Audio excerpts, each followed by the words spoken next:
Hello, my friends. We are live once again. This is SocialistMMA. Wednesday night, Revolutionary Blackout Live.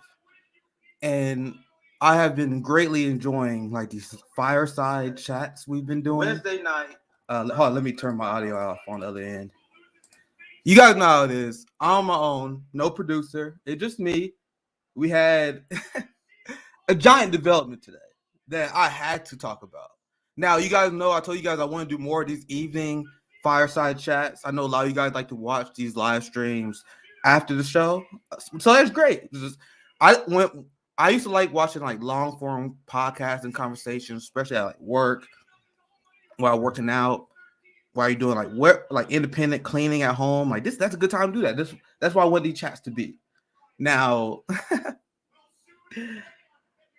I still can't believe, and I think I reacted to it live on one of our shows. On one of our shows, I saw that Jackson was about to debate Sam Seder, and my first reaction, yeah, we gotta talk to the chat today. I'm gonna take it slow. I know someone was mad at me because I missed a super chat last night, and I apologize. You guys, I have no producer here with me. I try to get through the chats as best I can. And I deeply apologize to the person I missed the super chat. So I'm gonna try to slow down and we to go through the chats today because this is more of a fun stream. Like we talk about a lot of deeply serious, depressing shit. Like the shit we talk about on this show could be so depressing at times. People be like, "Oh my god, what's the solution?" I'm like, "Man, we gotta start organizing, man. It's not an easy answer. It's not like the sexy answer that people like Cedar tells you to, where he tells you like." If you just support the Democratic Party, if you support the squad, if you vote harder, things could be better. That's actually very comforting to hear. Like if you know, like, all right, if I just send $5 to a campaign, if I just vote blue no matter who, things will get better. But that's actually comforting to people. It's actually very stressful when we break down the real problems in our society, and then the answer to when people say, all right, what's the solution to it? I'm like, it's gonna take years of movement building. It's going to take us building solid mutual aid systems so we can be independent of the capitalist class capital, so we can start actually resisting them. That's why I don't take stock into trusting the Justice Democrats and the top-down approach, because I was burned. I fell for it. Right? I'm very open about my political development. I canvassed for Bernie Sanders, and I was a big believer in having a progressive takeover of the Democratic Party. But then I start reading more Marxist theory and philosophy. To be honest with you, like once again, this happened over the last 2-3 years. Just me reading more theory, more me reading history, and seeing how these top-down systems are doomed to fail. And one thing I want to talk about in this debate is how deeply unserious that people like Sam Seder are, where they don't even understand the historical mechanism in which left movements has been successful. He don't even know AOC's voting record. He don't even know the squad voting. That's the craziest thing. Just like his debate with Breonna Joy Gray, where despite the fact that he was debating, is she like a Harvard Law graduate? I don't know her background that well. Chat, help me out. But he came in that debate completely unprepared, had no idea what forced the vote was, had no idea what the strategy was. Like, and that same thing, he came into this debate with Jackson, who I had on the show multiple times. That's why I was shocked that Cedar took this debate, right? I don't line 100% with most people, but Jackson, we get along. We've been on multiple panels. He invited me on his 1-year forced to vote anniversary stream, and we had an hour. It was a great time. If you guys didn't check that out, make sure you guys do. I was on the forced to vote 1-year anniversary. His massive stream had Jimmy. He had the combo couch on. He had a ton of people on there, right? Let me tweet. I guess I'll tweet the stream out again. But I was shocked because I knew who Jackson was. And I know, like, when it comes to debating the squad and how they sold out, you're gonna challenge him on where he's arguably the best. These are conversations that I had with him, right? And Cedar came completely unprepared, where you had Jackson that was grilling Cedar on why he didn't cover AOC and the squad's voting record, and just didn't give a fuck. He didn't care. Now we're gonna get into that very soon. So I'm not gonna play a large amount of the debate, but I do have some very interesting clips. Shout out to Samira Khan because she helped me find a lot of them, to be honest. So shout out to her. But before I get into the first clip, and a lot of them are funny. Like I told you guys, this is gonna be a pretty funny stream. I guess let's read some comments. I told you guys I try to read some more comments on this. Leave some super chats to make it easier because there's a lot to sit through here. Appreciate the nice comment. I missed it live and we'll just watch on replay. I had to pause it to get it too long, then read summary. Yeah, after my summary today, you guys gonna get a good idea of what happened and why I'm covering. Like there are a lot of debates that happen, and there are a lot of discourse that usually happens.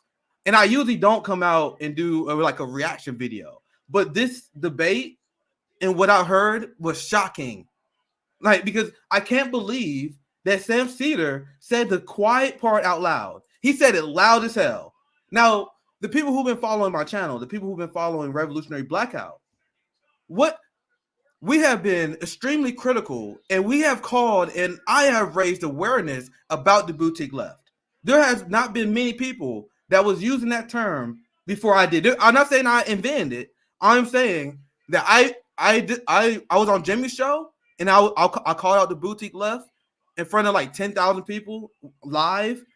And then I'm doing my live streams talking about it. I'm tweeting about it all the time in front of 60,000 people. Now it's clear that there's the divide on the left. So the people who had complaints about leftist infighting, they always was misguided.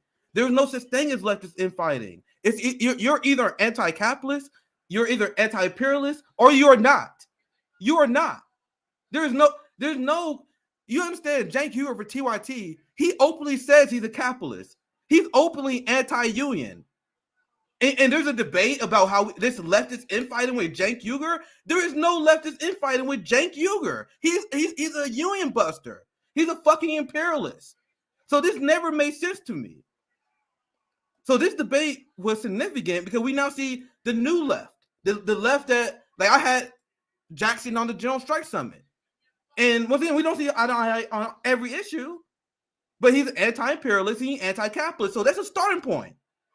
And if you gotta watch his channel, I invited people on all over the left spectrum, not the TYT spectrum. You guys know that we don't invite TYT on because they're not leftists. They're not anti-imperialists. They're not anti-capitalists. That's a low bar. That's not even a high gate. If you want to call me a gatekeeper, okay. I guess I'm a gatekeeper. I guess. Okay, you got me. But my gate is very low. It's very low. Because even if you're anti-capitalist and anti-imperialist, we can still have cultural issues. If you're good on those two, let's form our coalitions, and I'm confident enough that I can educate you and catch you up on everything else. But if you're not anti-capitalist, if you're not anti-imperialist, there is way too much for me to even catch you up on. Like, it's not even worth my time. But so if you're like Jimmy Dore, if you're like Jackson Hinkle, if you're like Max Blumenthal, if you like these people, and you're anti-capitalist, you're anti-imperialist, I can work with this, right? But when you're a TYT and when you're Sam Seder and you're pro-imperialism, if you're a Western chauvinist like Vosh, if you're a straight-up capitalist, that does not. There's so much history I got to go through. There's so much lessons I got to teach you. There's so much lessons in solidarity that you had to learn. And throughout this debate, you guys are going to see my assessment of the boutique left, which is why I'm covering this, was proven directly true. Because people thought I was just trying to be divisive when I said, yo, there's a class divide on the left where the boutique left don't give a fuck. They just simply don't give a fuck. They don't.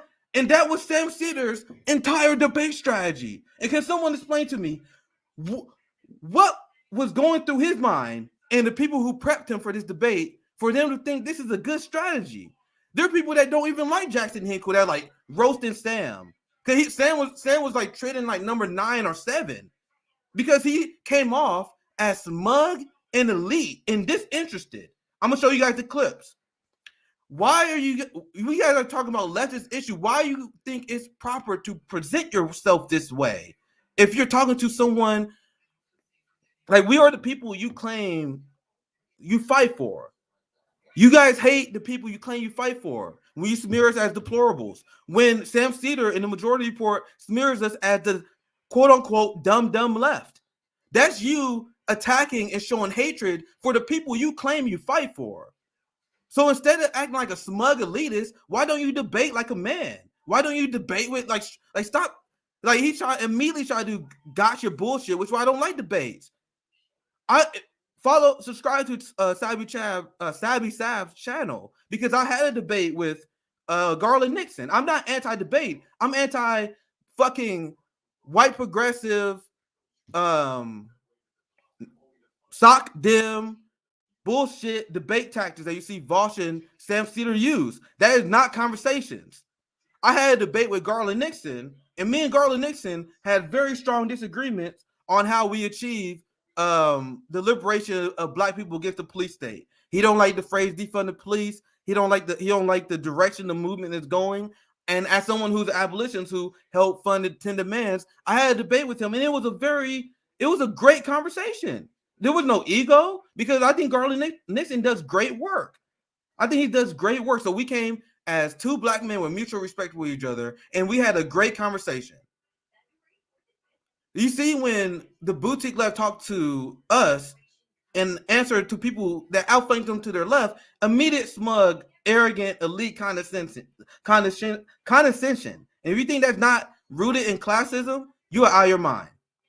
Now, I'm gonna get down to some of the clips here. Man, sorry guys, you guys gotta leave a super chat because there's too many. I gotta get through the clips. Maybe I can get some more time later to go through some chats, but there's so much to play here.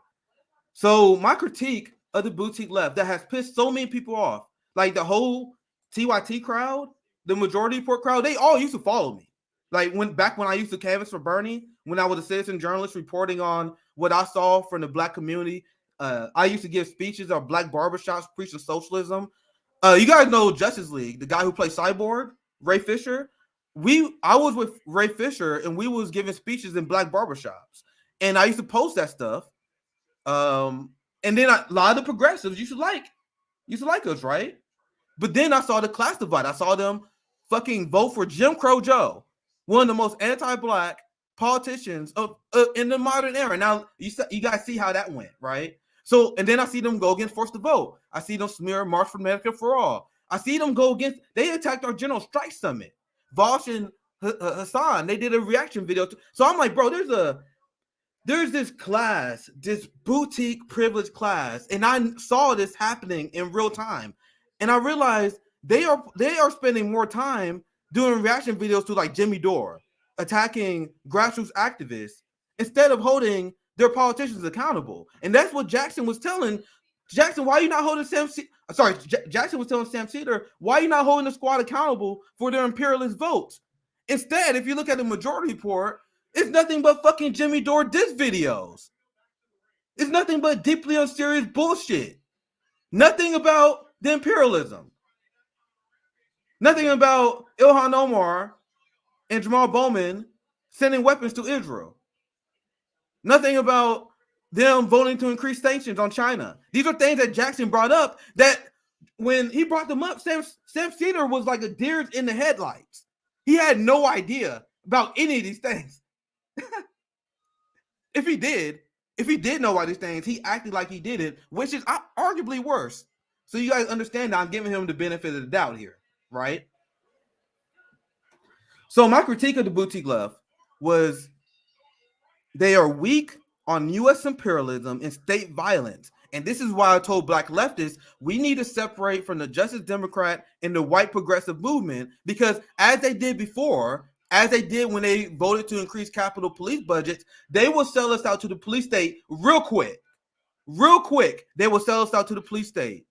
Sam Seder doesn't care about that, though. You guys will see that very soon. Sam Seder doesn't care about that. He doesn't care about increased police funding. Why? Think about this. Why do you guys think Sam Seder doesn't care about the police getting more funding? Use your critical thinking. Why do you think it is? Do I need to say it? Do I need to say it? So if you're a black person, a black working class person, why will you listen to Sam Seder? Why were you listening to Cenk Uygur? Why were you listening to David Pacman? Why were you listening to Vosh? These people do not have your interests at heart. They do not. The only thing they care about is their career, getting clicks. That's why they do nothing but Jimmy Dore reaction videos. They don't care about pressing black issues. They will use black issues, the issues that come from disenfranchised communities, as a way just to grow their channel and platform. That's it. They cared about kids in cages when liberals did, when they had Trump derangement syndrome. But as soon as as soon as Joe Biden became president, the clicks doesn't work if you constantly go after Biden for the liberals. So you still gotta do Trump videos, even though he's not in power. Even though the Republicans are in power, they still constantly doing fucking videos by Republicans. So let's get into the clip. Let's get into the first one. So when I say let me find the clip.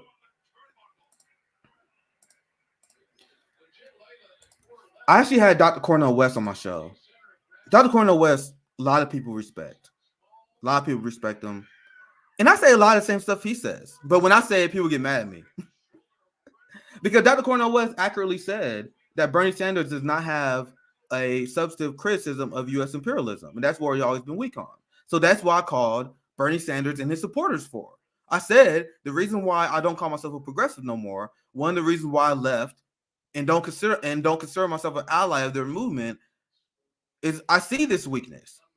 I see this weakness on black issues, state violence, the class warfare, foreign policy, pretty much anything that really makes you a leftist in my eyes, right? So the biggest thing that was shocking, as I said earlier in the stream, is I can't believe he said the quiet part out loud. So I'm gonna show this video. We got a few very quick clips that we're gonna go through today. He said it. And even Jackson was like, what? So I'm gonna mute my mic and then we'll watch it.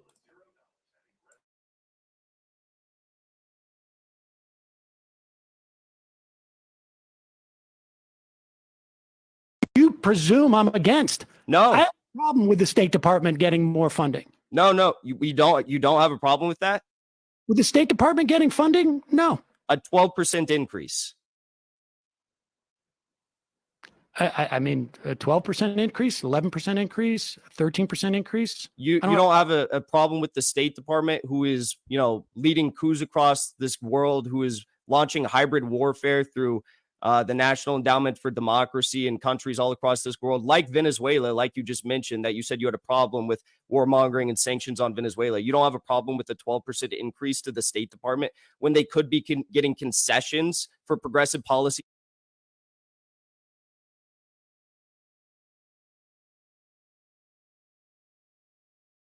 I'll ask again. Why do you guys think Sam Seder doesn't care about this? Why? Does it click to you guys now? Why I told you guys the significance of the class divide and the boutique left who do not stand in solidarity? My entire thesis of why I distance myself from them and I criticize them and I want to drag people away from their politics, Seder is out in the open saying it. So even when they say good things, like Jackson said, like Seder will say things like, I don't believe the United States should sanction Venezuela. I don't believe we should be having an endless war. So if that's your position, why wouldn't you call out the people who are funding the State Department more? That doesn't make sense. That is deeply unserious shit. Or that's him purposely trying to mislead people.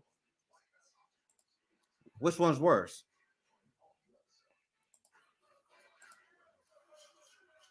I guess I get some chats here because there's a lot to say about that clip, but they never would put their money where their mouth is. They never would do that because they will sound good. They were like, Black Lives Matter, abolish ICE, but we're gonna fund the DHS more. What? Thank you for the super chat, Beezus. Thanks for the great shows. If you're enjoying this, please like, subscribe, and share. Our goal is to get RBN to 15K. The people in the chat, they always roast me because they always say, you guys got to do better at marketing. You guys suck at marketing. Yeah, we do. I never had any plans to be a YouTuber. We less than a year old, so we learning as we go. So eventually we will get the marketing down. We only got to 13,000 subscribers because you guys have been sharing. Comrades like Jackson Hinkle, Jimmy Dore, people at the Gray Zone, Lee Camp, Ron Pacone. Big shout out to a lot of people at the Vanguard as well. A lot of people share their platform with us. They came on our show, vice versa. That helped as well. The algorithm has not helped us at all. Literally at all. Literally, our subscribers is my Twitter followers plus the people that saw us on other shows. So only way we grow is if you guys share. So that's why that's the ask. So thank you for the super chat.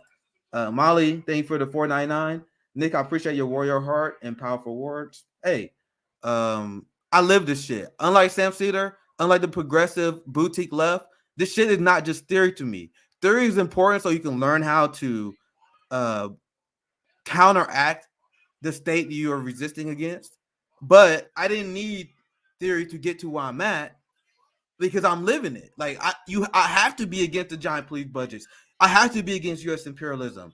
You have to do this shit, or we will die. I have to march for Medicare for all, or we will die. So I don't understand how these people even have a platform, because I hear these people speak. They got their, and I have my video that we show where Sam Seder was on MSNBC. He had his anchor voice, the detached tone where they like, I'm gonna call it balls and strikes. I'm gonna call it how it is. I tell you guys straight up, I am biased as hell. I have a proletariat, pro-working class angle. And that's how I'm gonna present all my stories. That's how we're gonna do all my live stream. I'm gonna talk about everything that actually affects my life. And that's why I get passionate about shit. I don't understand why people like listen to people who say shit like, "Oh, defund the police is a bad slogan." Like doing these completely detached analysis because it doesn't affect them. Like Sam Seder can say, "I don't care that the State Department get more money," because it doesn't affect him. Do you guys know when they gave the Capitol Police more funding, what's the first thing they did with that funding? They on Indigenous Peoples Day, the colonizers called Christopher Columbus Day. But on Indigenous Peoples Day, you had a group of indigenous activists that were protesting line 3. They were protesting the corporate state and the merger of the state that is polluting their lands. And so when they were doing that protest, despite the fact that they didn't do this when right-wing protests, there was tear gassing, there was arresting. We covered this on our show. The Capitol Police were brutalizing the indigenous people that are protesting against line 3 because that's the role of the police. The role of the police is to serve Capitol and to break up left-wing protests. So when Sam Seder said he doesn't care about that being funded more, you're showing your class loyalty. If you're for the giant police budgets, or if you're for the State Department, if you're for the prison industrial complex, if you're fear-mongering against defund the police, you are not as class loyal as you think you are. Because these giant forces of oppression, the prison industrial complex, the Capitol Police, which got surveillance powers now, they siphon wealth from the working class. So if you think you're class conscious, but you got the blue stripe and you support the police state, you're not. Because they're stealing our wealth via civil asset forfeiture at a higher rate than criminals do. They steal more than us, than the criminals that you want to protect us from. So if you support the police state, you're not class conscious. And Sam Seder supports the police state. Do not get twisted. He 100% supports the police state. Because when multiple times in the stream, you had you had Jackson Hinkle grilling Sam Seder on the squad of votes that pretty much expand state violence. And then his reaction was, don't care. I would never understand why people think why he thought this was a good strategy. Let me turn my damn phone off. Why would you think it's a good strategy to come off as a smug elite who clearly anti-intellectual because you don't know basic votes of the squad? So once again, I want you guys to really check out the full debate because Jackson did great. But the clips I'm showing you guys right now is summing up. It is the debate in a nutshell, and what I summed up the boutique left as in a nutshell, as people who are deeply unserious, weak on U.S. imperialism, and at the end of the day, they don't give a shit. The progressive movement is just a grift for them. Nina Turner is running again because now they got a new career grift. Nina Turner hired Jeff Weaver, the loser of progressive campaigns. He took your donations, took a fat paycheck, and lost a winnable race to a fucking unknown shit lib. She ran a horrible campaign, but they made a lot of money for it. That's the progressive movement. The progressive movement is a grift.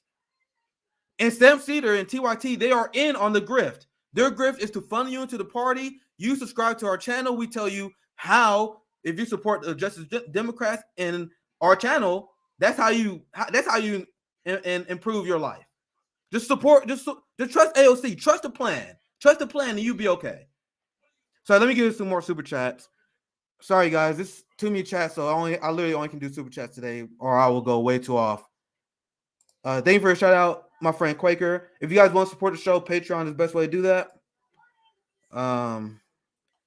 Sorry guys, there's way too much comments today to watch everything. So let's grow. Thank you for the comment. Stay human. Like guys, our 1 year anniversary is the first week of April. We are still less than 1 year old, going against massive media suppression, and we still hit 13K. I think that's a great accomplishment. If we can hit 15K by the time we hit our 1 year anniversary, I'll be very happy. Wink, wink, nudge, nudge. Share it to a friend. Even if they're liberal, I promise you guys I can win these people over. Give me a few streams. I have conservatives reach out to me all the time.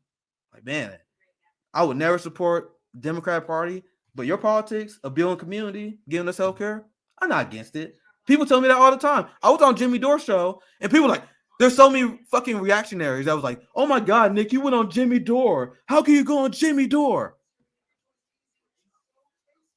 Jimmy Dore invited my black radical ass on his show. And then I went on his show and spoke black radical ass politics and made a ton of his conservative viewers that watch his show uncomfortable. And a lot of them reached out to me like, yo, I never heard that point of view. A lot of them, like, props to them. This is why they watch Jimmy, because they open-minded.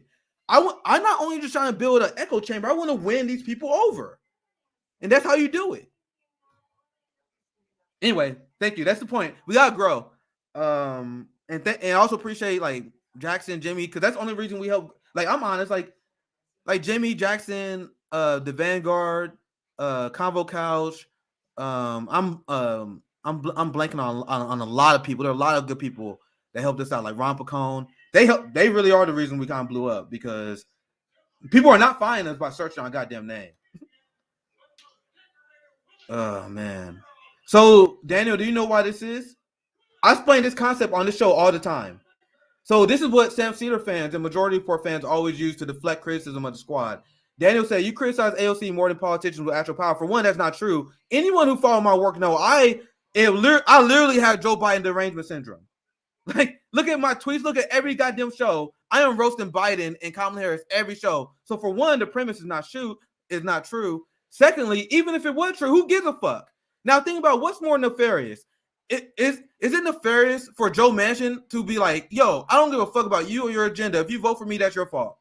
Or AOC in the squad, in the progressives, who take money not from corporations. They don't take it from, they're not, the Democrats, the corporate Democrats and the Republicans, they're not ripping you off because they're taking money from corporations and they telling you that they represent the corporations. And if you trust them, honestly, you're dumb. You kind of fall for the propaganda. You got to get yourself out of that. But you know what's worse? AOC in the squad who takes money from working class people. I know single mothers who was struggling, who was donating to Bernie Sanders and AOC thinking they're going to at least march for healthcare. We're not asking them to fucking create a miracle. I didn't expect them to fucking get Medicare for all and cancel student loan debt in the first 2 years. You know what I expected? I expected them to at least march with us. They couldn't even do that. They couldn't even be seen with us when we marched for Medicare for all last year. That's the least you could do. AOC abandoned Amazon workers, but you asking why I criticize AOC more than politicians with actual power? AOC has 12.7 million followers. Do you know the amount of shit that she can get done for the working class? She has power. Sam Seder and Bosch, Kyle Kalinske, these people that are convincing you that AOC and Bernie does not have power, they are lying to you, Daniel. They are lying to you. And you're a fool for falling for them. Can you imagine if AOC and Bernie Sanders didn't give up their email list? They had a giant email list. Do you remember that giant crowd in New York that came out for Bernie Sanders, that he abandoned, that movement that he abandoned, that he could easily be rallying up in order to get support for a general strike, in order to put pressure on Joe Biden to expand his executive authority to give us health care in the middle of a pandemic?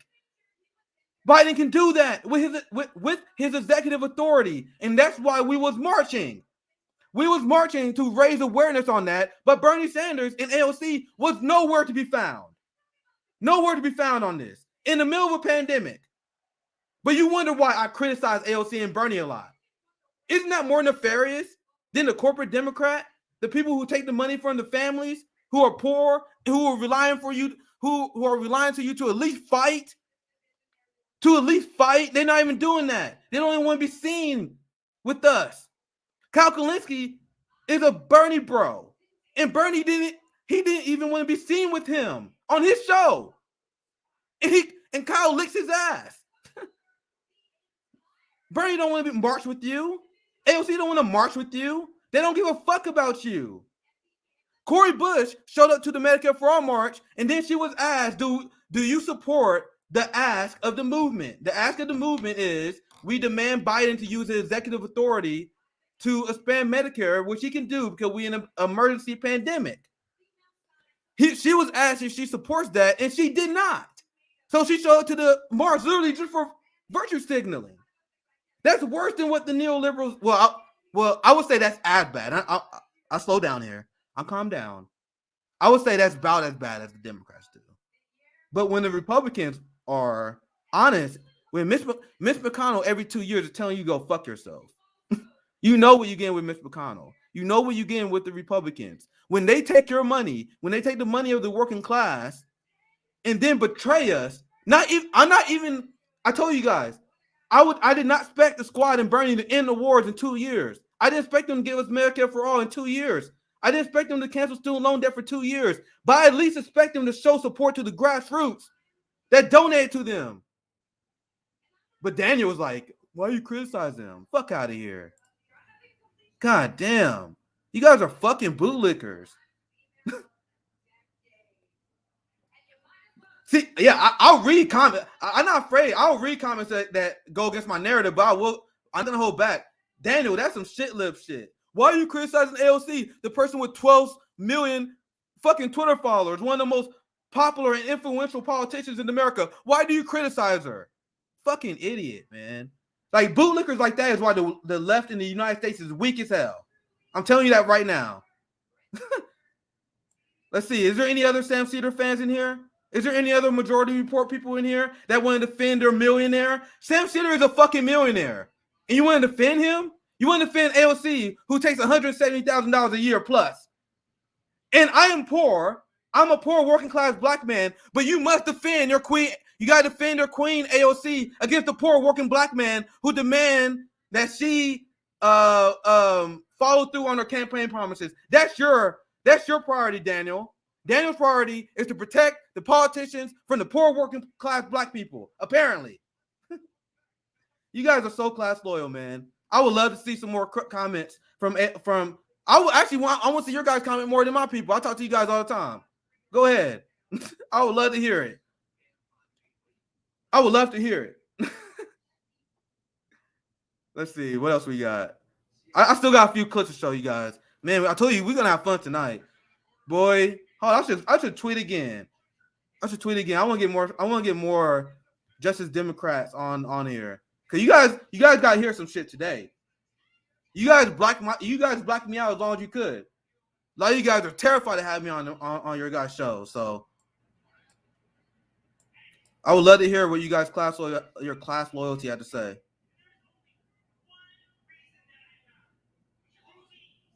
Yep, Cedar fans, you guys are being invited. Go ahead.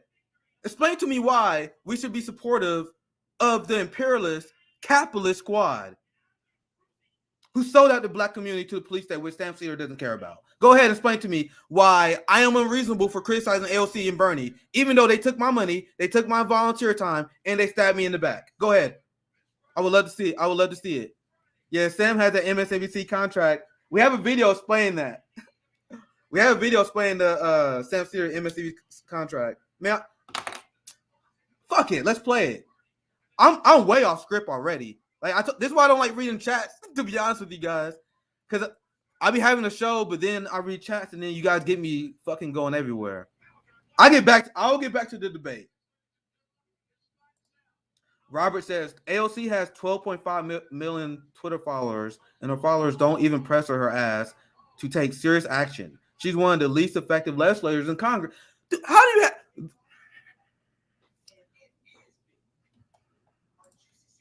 I can't even wrap my mind around.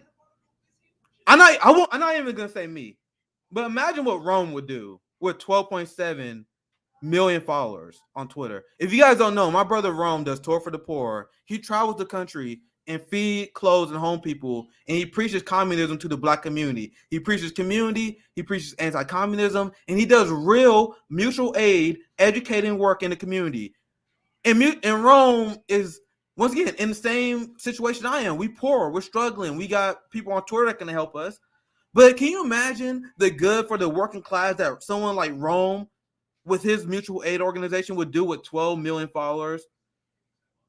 Meanwhile, AOC is voting for imperialism, voting for sanctions. That's what you guys are defending. Yeah, Rome is my revolutionary blackout brother, man. Thank you for the great comment. I'm waiting for TYT to bring you on. They would never. That's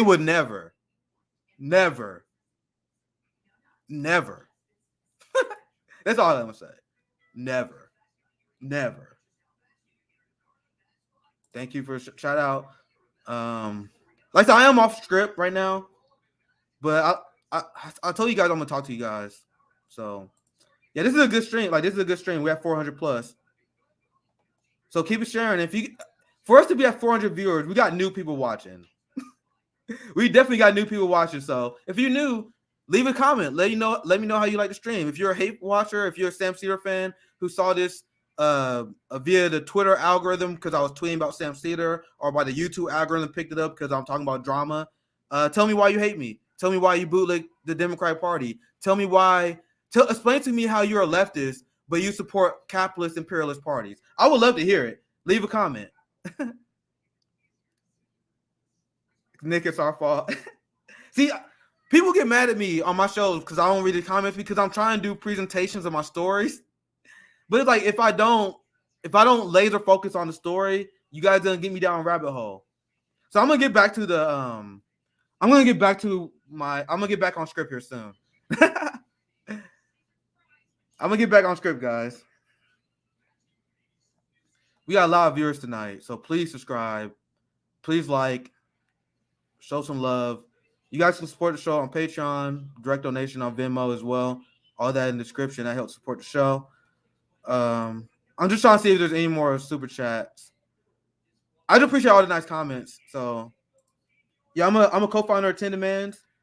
I have put out a calling sign for all the people who are against defund the police, all the people who are deeply unserious, all the people who say they are anti-authoritarianism, but they support our giant police budgets that wage class war against the people who say they are class conscious, but they support the blue stripe. I have an open challenge for anyone to debate me on this issue. Garland Nixon is amazing. He took me up and we had a great debate on Savvy Sav channel. Open invitation. I wrote an entire op-ed debunking all the myths that we hear about the fascist police state that we live under. The fact that people think police protects us, people think giant police budgets actually prevent crime, what actually solves crime versus what doesn't. You would never see an op-ed that defends giant police budgets. Like the way I destroyed the narratives against giant, like for example, to show you guys how deeply unserious, and I'll get back on topic, but we got new viewers today, so to show you guys how deeply unserious a lot of people are, there are people who are against defund the police, but then they say, oh, I support ending the drug war.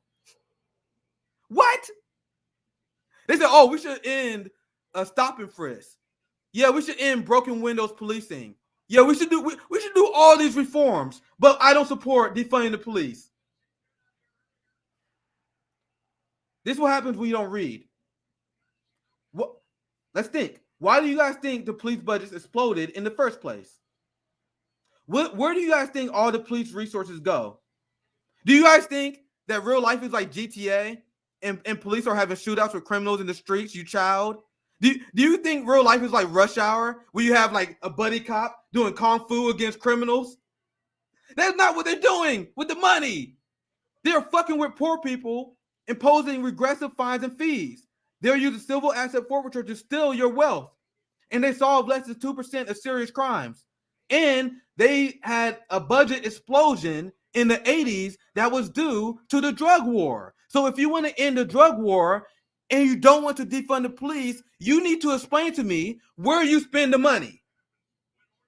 You fucking clowns.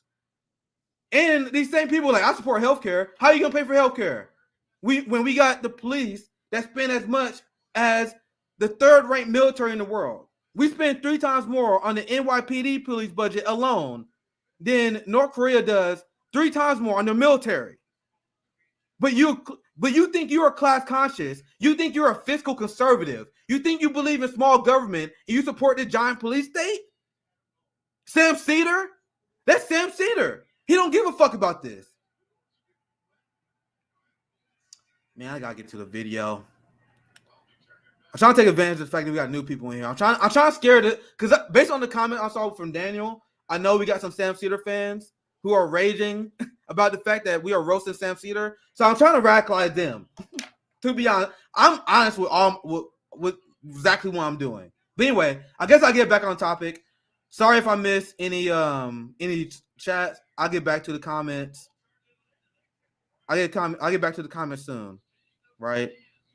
But I got smoke and I got watching another video. All right, let's see where I left off.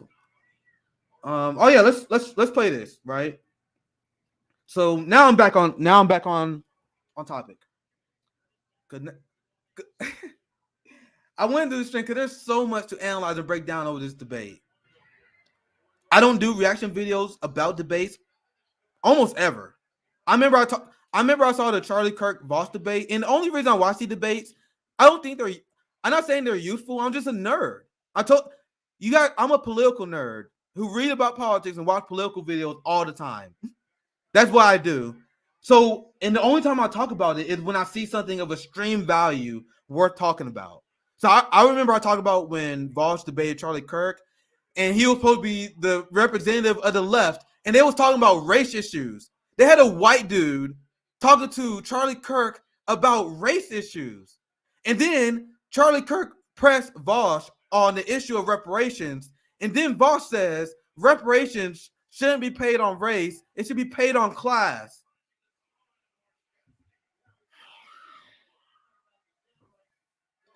Reparations is a debt owed. But anyway, that's a whole nother conversation. I did a video on that. Reparations were paid to slave owners. It was paid to Japanese people in internment camps, which I definitely support that. I support reparations for the Palestinian people. I support reparations for the people who was in ICE detention centers. To say that the debt that is owed to us shouldn't be based on race is ridiculous. But that's the boutique left representative that we have. So I only talk about these debates when there's something important that comes up. So the reason why I'm talking about the Sam Seder versus the Jackson Hinkle debate is because something important came up. If Sam Seder said the craziest admission that, and then he had Emma Vigeland and his boutique left fucking friends in the background giggling. And I'm like, you guys just fucking admitted my entire thesis. The entire thesis of what I criticize you. I say you guys sold us. I said the progressive movement sold black people out to the police state. I said AOC, Sam Seder, the TYT crowd don't care about police violence. And then he went on stream with Jackson Hinkle and admitted it.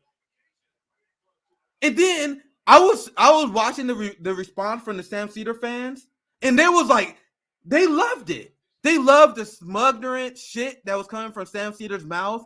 When Sam Seder was saying he don't care about U.S. imperialism,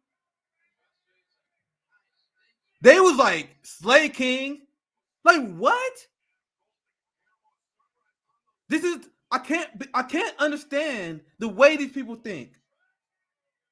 So here's the video I want to show you guys. And I said, my comment on this was, this is the boutique left summed up in a nutshell. And people are like, why do you always go after the boutique left?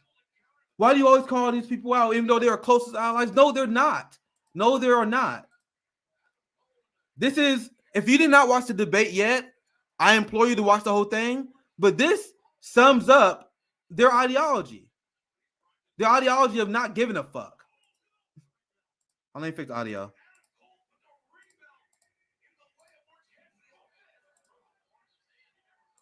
Well, I've made it quite clear. I don't care.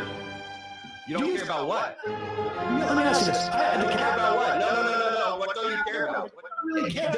And I just don't care. You know what? I just don't think it's that big of a deal. I don't care. Jackson, I don't care. I do not care to be on the side of the United States. I don't care about that. It's for children. I don't care about the establishment. Who cares? And I don't know what to tell you. Like I came on to air. I came on to air using about that Democratic time. The only thing we're talking about. Honestly, I stopped listening to you sometime ago, to be honest with you. Some Democrats or other, some Democrats, some Democratic. Now there's another one I want to show you guys. I'll show both of them back to back because these are good summaries of what happened. This is probably my favorite one. Hold on, let me see if I can find it.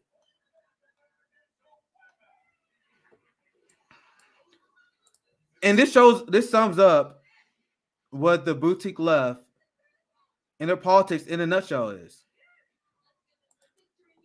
And once again, when Sam Seder said this part, once again, his audience thought it was hilarious. Check this out. Okay. Oh, damn it. Sorry, I'm producing my own today, so let me fix the audio. Okay. What do you mean, okay? What is this okay? You have one of the largest news shows on YouTube for leftist politics, and you refuse to criticize them. You just say, okay, you say, I don't care. What is this? Do you not have any values that you stand upon? No. I don't.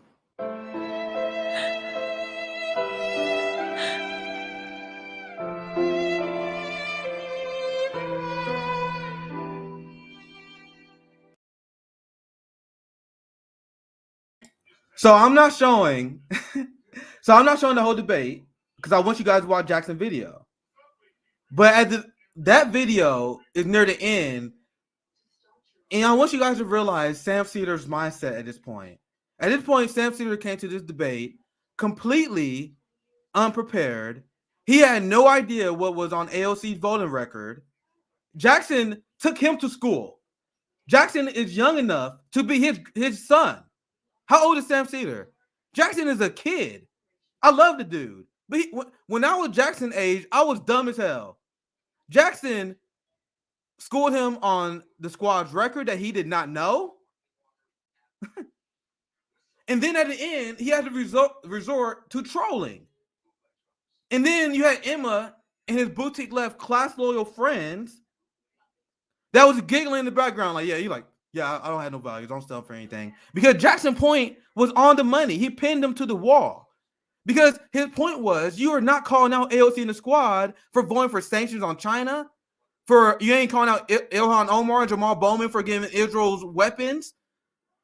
You're not, and he said he didn't care about the Capitol Police being funded. I may have played the clips out of order, but let me play you guys that. Or did I show that one already? I think I did show that one already.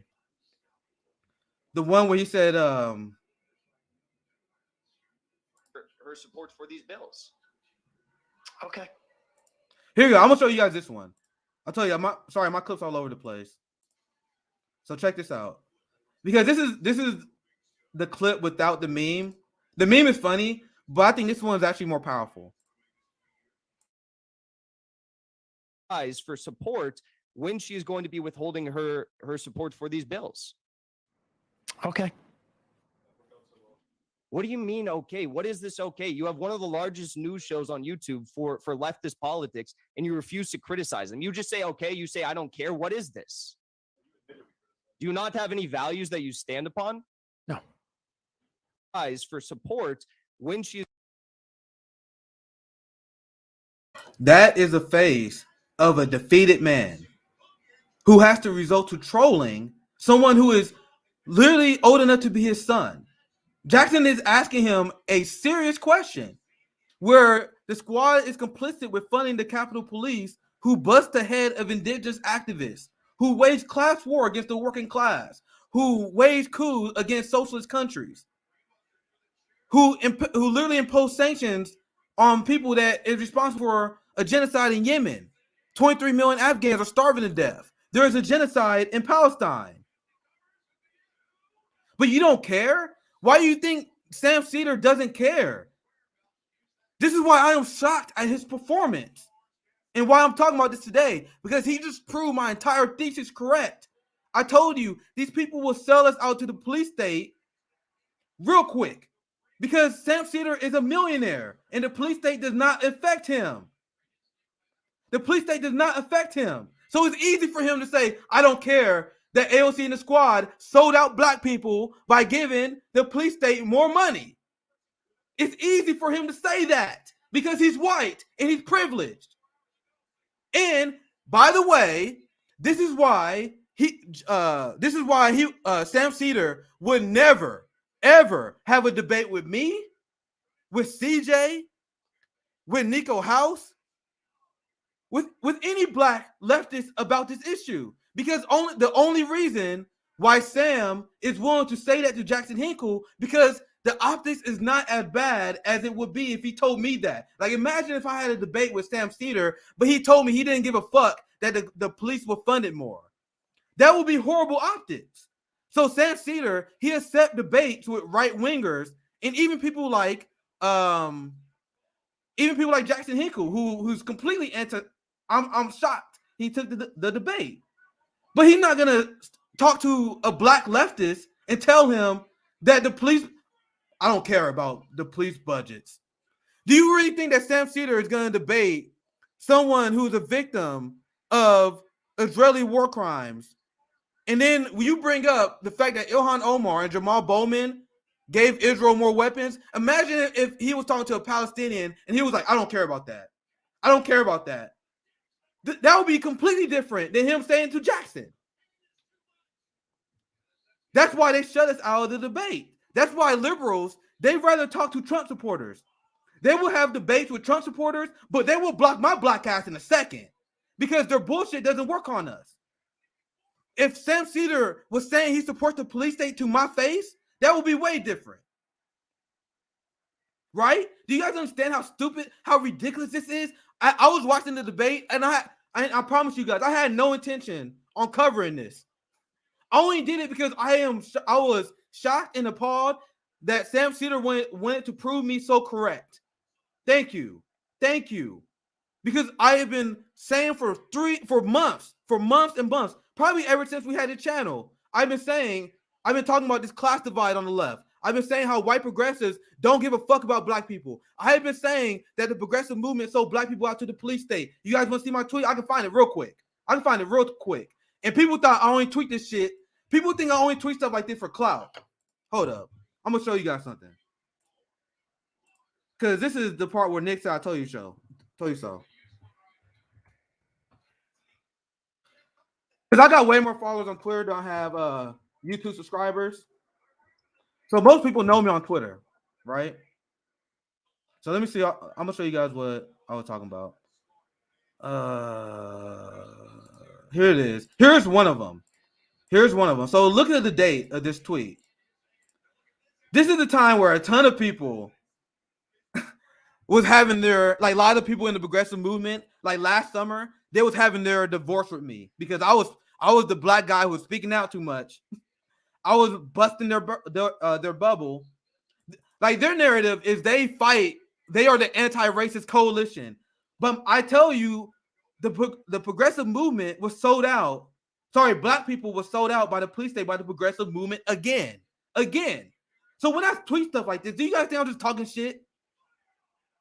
Democrats are running on giant police budgets for 2022, but watch, progressives yell at us and demand us to vote for Democratic Party again. Like, Sam Seder is going to tell you to vote for the Democratic Party. And Jackson nailed him to the wall and got him on the fact that he don't care about the squad funding the police state more. Why you don't think he cares? Because, like I said, the progressives sold us out. And Sam Seder's logic is, it's okay for the squad to do that vote, because if the squad do that vote and the establishment gives us a concession, which is not a concession to us, to the people being sold out. No, it'd probably be some bullshit like we got pay-go. It'll be some fucking we got a squad on a committee assignment that won't do shit, right? So he said that it's a good strategy to sell black people out to the police state if we can get committee assignments, essentially. Do you guys think that tweet is absurd? We literally seen Sam Seder admit this. Sam Seder just admitted to Jackson, where he said he don't give a fuck. He doesn't give a fuck about the increase in the State Department. Who do you guys think the State Department fuck with the most? It's not Sam Seder and his demographic. I'm telling you that. All right, I'm behind on the chats. Let me get back to the super chats, and then I've been talking about this for an hour. So I still got this debate. There's too much to talk about. There's too much to break down. It's too revealing. I can't believe Sam Seder put on the performance that he did. And I can't believe that the majority report was like, all right, let's do 3-on-1. 3-on-1. And then the whole time Sam Seder was saying, I don't care. I don't care about imperialism. Emma Vigeland, the queen of back takes, I'm going to show you guys what I mean by that. The queen, she was just giggling in the background. Huh. Fucking Jimmy Dore fan. Deeply unserious shit. Let me see if I can find this receipt. Show you guys the serious thinker we were dealing with regarding Emma Vigeland. I tell you, I'm off script, so I gotta dig up the receipt.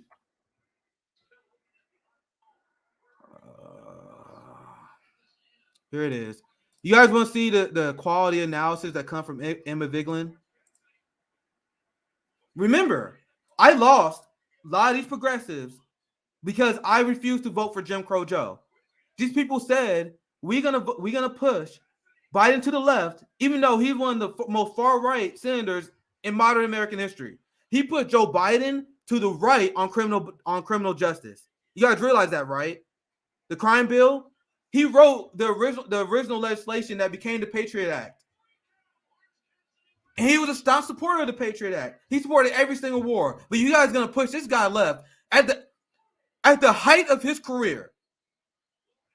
At the height of his career, after 40 years in office, the crowning achievement, he finally becomes president. Now he's gonna represent the working class? How does that make sense? Now he cares about climate change? You guys want to see this? This is the quality analysis you get from Emma Vigeland. And this is how they sheep-herd progressives to the Democratic Party. Emma Vigeland, this is on climate. He's not where he needs to be. I get it. But climate change alone should be enough of a reason to vote for Biden over Trump.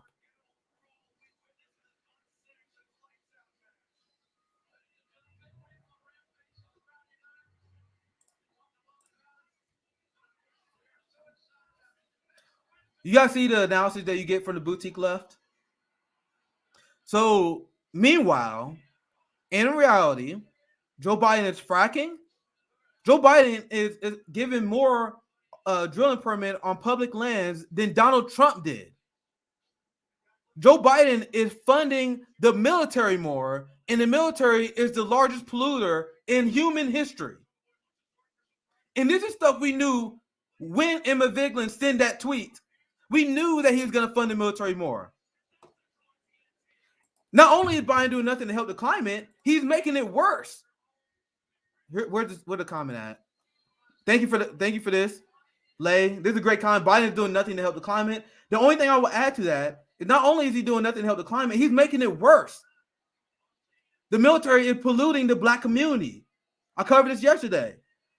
The Navy is poisoning the water of indigenous people under Biden's watch. And then people like Kyle Kalinske was praising Biden because the Paris Climate Agreement. People like Emma Vigeland was quoting the Paris Climate Agreement. The Paris Climate Agreement is fucking trash. Are you guys serious? You guys realize under the Paris Climate Agreement, 20% of the biggest countries was compliant in the first place. And under the Paris Climate Agreement, the biggest thing that was supposed to make a change in climate action was the funding mechanism that was supposed to come from the Western nations that have more funding.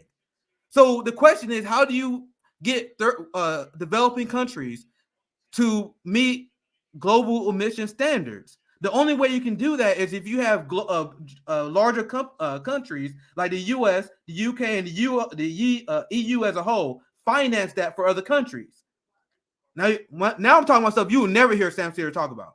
So that was the point of the deal. The point of the deal was you're supposed to finance the infrastructure for these countries so we can lower emissions.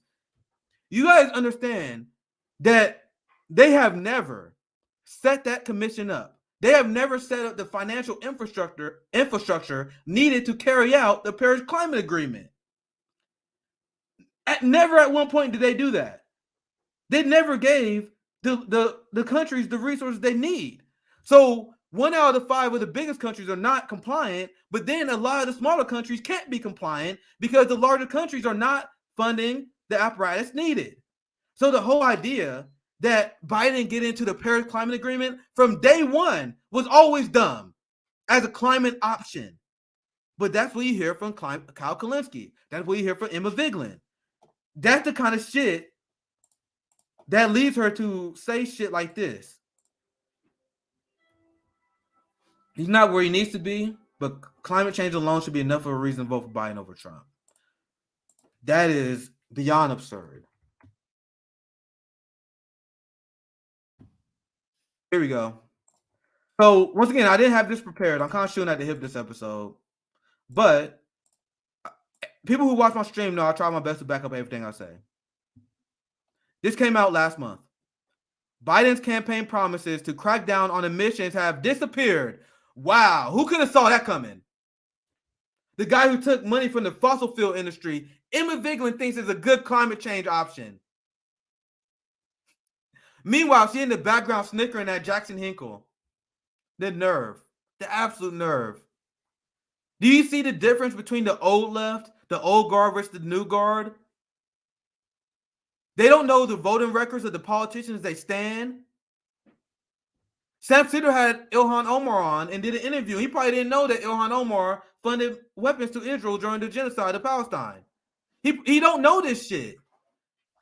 Which is okay. Even if you're politically active, you're not going to be a nerd like me and Jackson Hinkle. Most people are not. Most people are not going to know the voting records of AOC, Ilhan Omar, and the squad, especially considering the fact that we don't have a media that's serious enough to report on these things. But if you are a giant left platform with over 1 million subscribers and you don't know this basic shit, I cannot conclude that you anything other than an op. You anything other than a sheep herder, CIA plant. Well, I won't say CIA plant, but just plant for the establishment. Sorry, I'm gonna get to the damn man. I'm an hour in. I still didn't cover the Kamala Harris story yet. Sorry, let me get to some super chats. I tell you, it's hard to read chats when I gotta do stories. So give me a second. I gotta go back quite a bit. I don't have a producer. So we only a channel with 13,000 subscribers. God damn, a lot of comments here tonight. Oh, this is the man himself.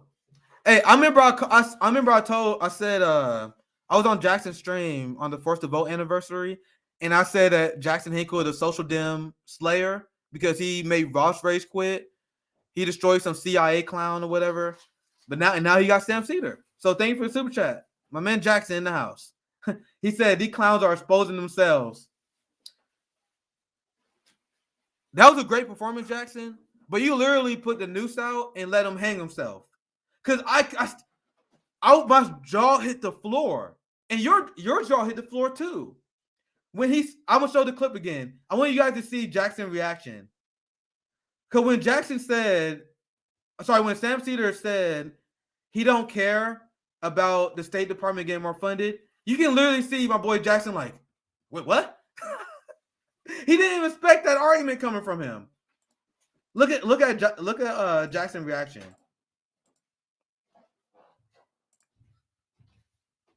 You presume I'm against. No. I have a problem with the State Department getting more funding. No, we don't. You don't have a problem with that? With the State Department? Look. Against. No. I have a problem with the State Department getting more funding. No, we don't. You don't have a problem with that? With the State Department getting funding? No. A 12% increase.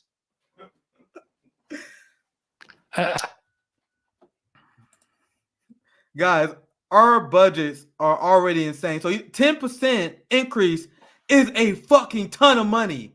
Sam Seder has no idea. Sorry, I didn't mute my mic. So there may have been echo, but I'll fix it.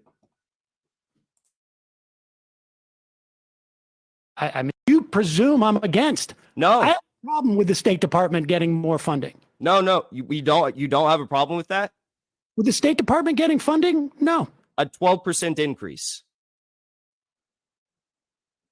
I mean, a 12% increase, 11% increase, 13% increase. You don't have a problem with the State Department, who is, leading coups across this world, who is launching hybrid warfare through the National Endowment for Democracy in countries all across this world, like Venezuela, like you just mentioned, that you said you had a problem with warmongering and sanctions on Venezuela. You don't have a problem with a 12% increase to the State Department when they could be getting concessions for progressive policy.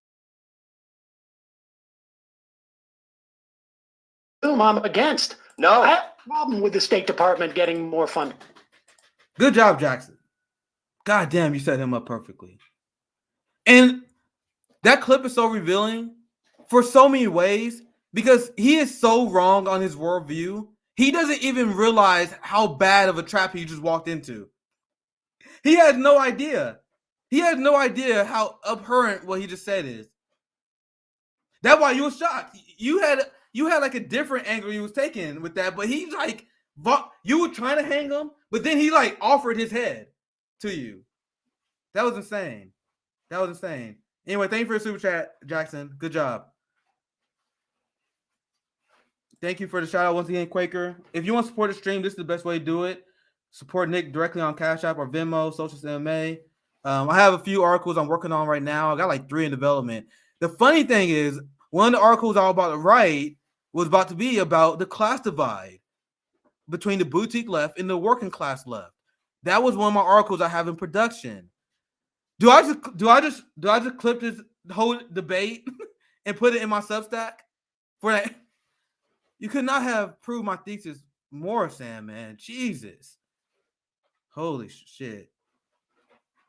He said the echo actually helps the clip. Yeah, I'm gonna get better equipment soon, guys. If you just show some support to the show, and I'll get some more equipment. Jackson, cracking up, man. Cracking up. Yeah. So Jackson said he was shocked. He said I was shocked. Yeah, man. I was watching it live, and that's why I was live. I literally sent the live tweet out because I was like, here, I will show you guys the tweet I sent. Wonder what number, where it's at right now.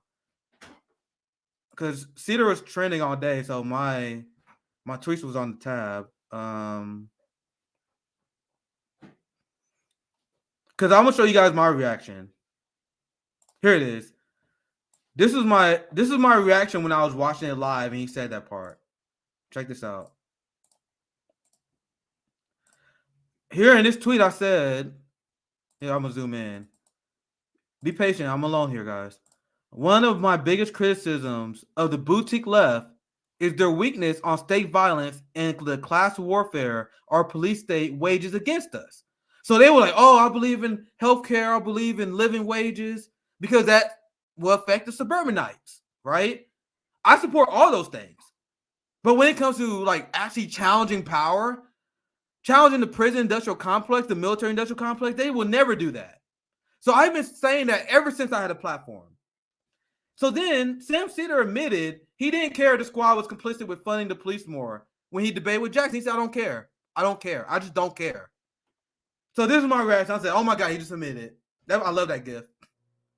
And as you see here, that's a comment coming from someone who is privileged as fuck. I guess I finished the tweet. I said, Sam Seder just kept saying he didn't care about the squad being imperialist. This is the class divide on the left I mention all the time. The white privileged progressives can afford not to care about the crucial issues. Sam Seder can afford to not care about the Capitol Police being funded more because he's not going to be one of the indigenous protesters that the Capitol Police busted their heads in. They did that literally on Indigenous Peoples Day with the money that they got funded more based on the lie that they were fighting white supremacy. I'm going to show you guys something I wrote. Let me find my Substack. Because this is how I'm going to show you guys how the Democratic Party and how progressives now apparently, Jesus, how they manufacture consent for the police state. When I say the progressive movement sold us out to police state, I'm going to explain exactly how they get it done. If I can find my... told you guys I'm here. God damn it.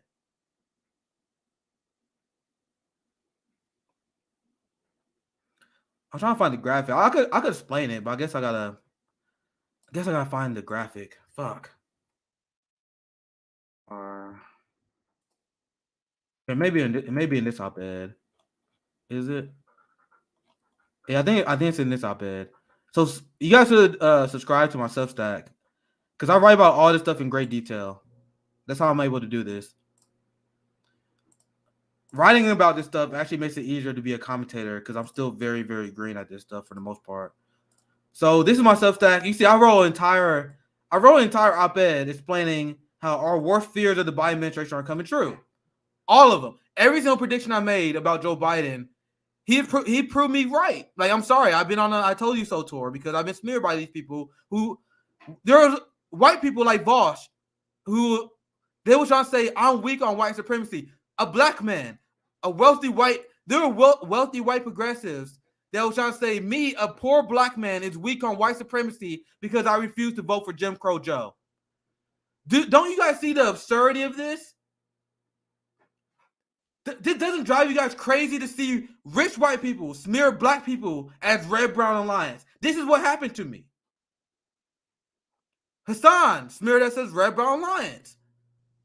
As Nazbol, as Fabs, because we don't want to help the Democratic Party win. Man, you guys got to check yourselves, man. Anyway, so this is my op-ed. I go into a lot of great detail about how Joe Biden fucking sucks. Here's him funding the police more. Hear him being just like Trump, immigration policy. How many op-eds you see people write with this much detail in it? Anyway, here's the tweet I want to share you guys. And this is what the progressives that Sam Seder defended are complicit with. So this is how they increase the police budget. So as tradition, we use terrorist attacks and white supremacy to expand state powers. Then they use those powers to target the black community, worker movements, and protesters. And it's crazy how people kept falling for this shit. So I'm bringing this up in reference to how the squad was complicit in funding the police state more, the Capitol Police. Because what did they use in order to justify giving the Capitol Police money more? They used January 6th. Even though the Capitol Police allowed those people in, and a lot of those people with feds, FBI infiltrated that. the Capitol Police let them in. They was complicit with that whole thing. But despite that, they said, oh my God, we got to give the Capitol Police more funding so they can stop the white supremacy surge. But then they take the money that you guys got the political capital for, fear-mongering over white supremacy. Then they take that money and they fight the worker class movements. They fight the indigenous protesters that are protesting Line 3. That's what they do. That's how they funnel the money. But Sam Seder, despite being a political analyst, like only been doing this for a year. He's been doing it for how long? 30 years? He don't even understand this basic concept. He don't understand the basic concept of how the police state wages class war. Jesus, hold on. All right, I need to get back on topic. Jeez, all right. Let's get some more comments. Man, there's no... I'll try to get all super chats tonight. I apologize if I miss any. I gotta go back. We have 500 people watching. This is great. So, Nate pop a blood vessel. Yeah, I need smoke, man. I need to chill.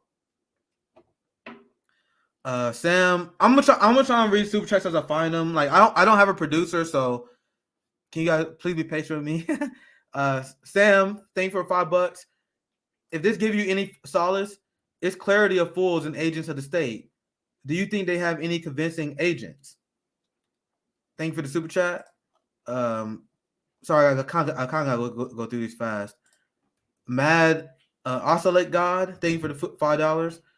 Being wrong is associated with failure when it should be celebrated, for it is elevating someone to a new level of understanding. Peter Joseph. That's wisdom in you sharing that quote. Why do you guys think I talk about all the times I've been wrong on this show? I talk about the times I've been wrong. I was wrong about the idea of taking over the Democratic Party. I was wrong about Bernie Sanders. I talk about how I was wrong about Barack Obama back in the day. Because when I was wrong about those things, it helped me grow. Like when I make a mistake, when I fell for the Justice Democrats plan of taking over the Democratic Party, I realized that was a failed plan. So I'm like, all right, I'm not gonna wallow over that. I'm gonna just change course. So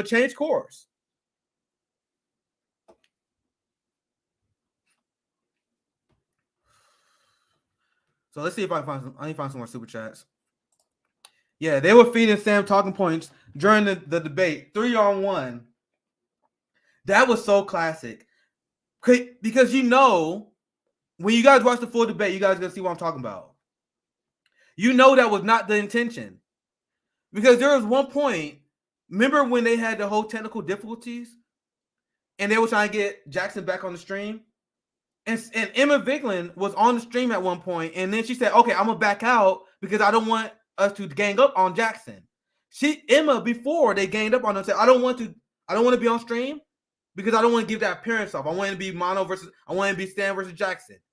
She went from that, and then they started jumping in because they started realizing their boy getting bodied. They're like, oh, fuck.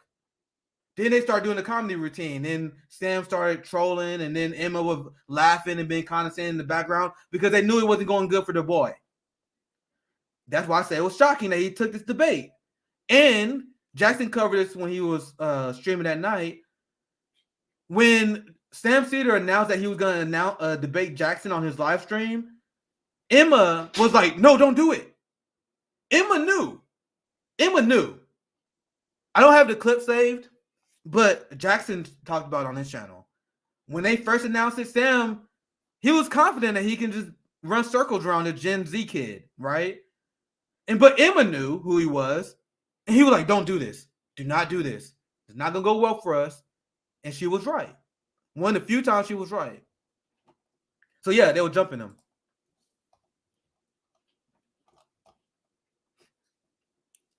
There are a lot of good comments here, man. A lot of good comments, but I can't read them all. Or I'm going to miss the super chat, so.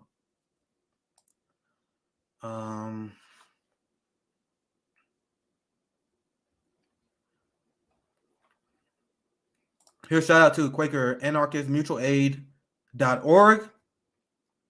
We are not going to be able to build an effective movement to resist the capitalist class if we do not divorce ourselves from their capital. Because if we ever got a successful general strike started, or strike generally, they will wage class war on us. They would have retribution against the workers that like they already did. Look at Chris Smalls and Amazon. Look at Amazon do in general. People who unionize, they usually have a hard time finding jobs. So the only way we can challenge capitalism is if we find a way to divorce ourselves from their capital. And then we can protest. That's what they did in the civil rights movement. We're gonna get arrested. So we need bail funds for people who get arrested. Like, I'm talking about when this shit actually hit the fan and we have to really challenge the police state. People are gonna get arrested. And we think like we need mutual aid to do that. And once again, Sam Seder had no idea about that. Another debate I watched was when Franco debated Ryan Grimm, from Franco Analysis. And they was talking about mutual aid, once again, exposing the boutique left, because Ryan Grimm responds to Franco Analysis saying we should embrace mutual aid. Ryan Grimm was like, that's charity. That doesn't do anything to invoke change. Completely ahistoric, right? But then that shows that Ryan Grimm, the chief DC, he's like the top intercept guy, right? He's on the Hill Rising, but he doesn't even know the difference between mutual aid and charity. We talk about it on this show all the time. We did entire panels on the General Strike Summit about mutual aid and the difference between that and the top-down structures of charity.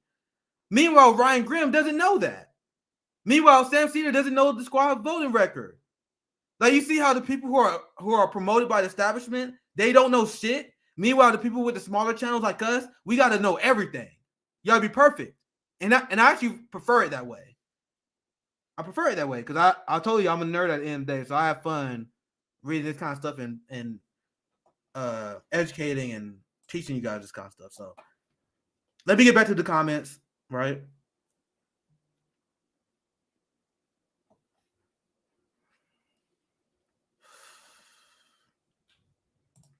Yep, support me on Cashapp if you like the show. If you guys want to see us grow. We have 540 people watching, so we 100% got new people here watching. So subscribe, share, like. Where are we at on likes? Damn, 530 likes. Let's hit 600.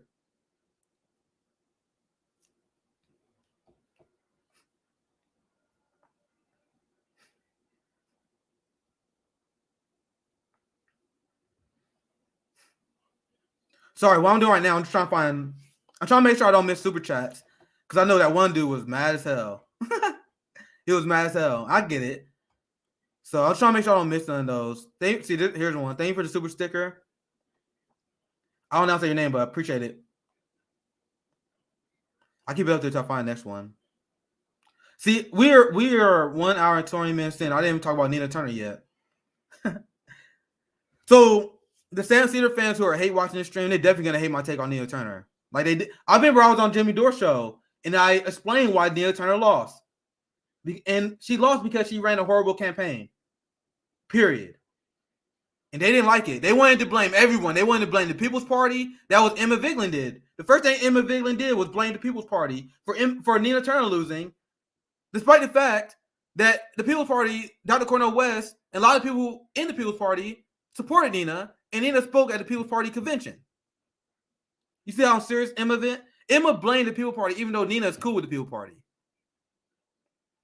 Because their job is to blame anyone except the ruling class, the progressive left class, because it's about protecting their careers at the end of the day. So I need to get through the chats, man. You gotta be setting me off. So I'm glad that Jackson was in the stream. I gotta get you back on the channel, Jackson. We gotta break down that debate, man. I guess I already did today, though.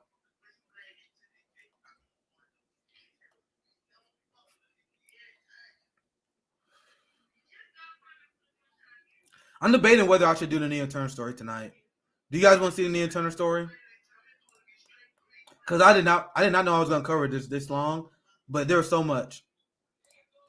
Thank you for the $5. Much love to you, Nick, and all the other people who care about other people. Yep, that's what it's about. Sam Seder said he doesn't give a fuck. You guys, I guess I end on that. Let's watch that clip again. Cause that's unbelievable. That is unbelievable.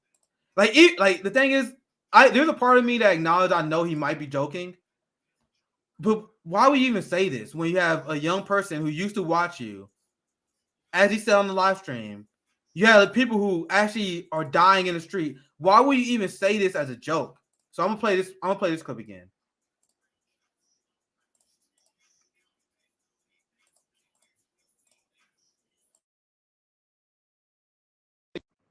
Okay. What do you mean, okay? What is this okay? You have one of the largest news shows on YouTube for leftist politics, and you refuse to criticize them. You just say, okay, you say, I don't care. What is this? Do you not have any values that you stand upon? No. I don't.